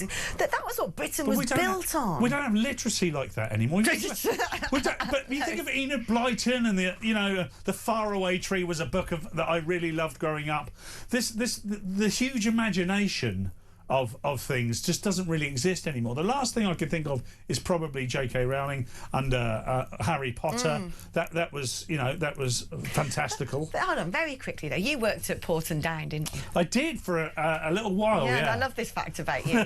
And when you walk around in the complex of Porton Down, do you sort of get the sense there are like things going on in there? Yeah, absolutely you do, because in all that, when I was doing that type of work, I'd be working on stuff and there would be people that would come to visit and they would only go into a room with certain people and no one ever knew what happened in that conversation. In that room. No Brexit. Well, this is 2007, 2008. Yeah. So it wasn't a thing. I think politics was a lot more open then. Yeah. But yeah, I've always been aware, having grown up in Portsmouth or around Portsmouth and worked in security cleared jobs, there are things we know and there are things we don't know, and there are people that do. And there's the connection of Portsmouth with all this? Is that some sort of hotbed of alien activity? Because of the Navy.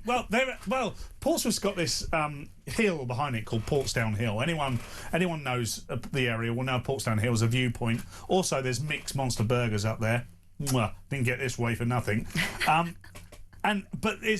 behind the hill there's just countryside out into Hampshire, and all of the alien sightings of my youth were up there. Wow. For people that would talk, oh yeah, I was up in Portsdown Hill and I would see it there. And what you've got is you've got the naval base there, you've got things on Portsdown Hill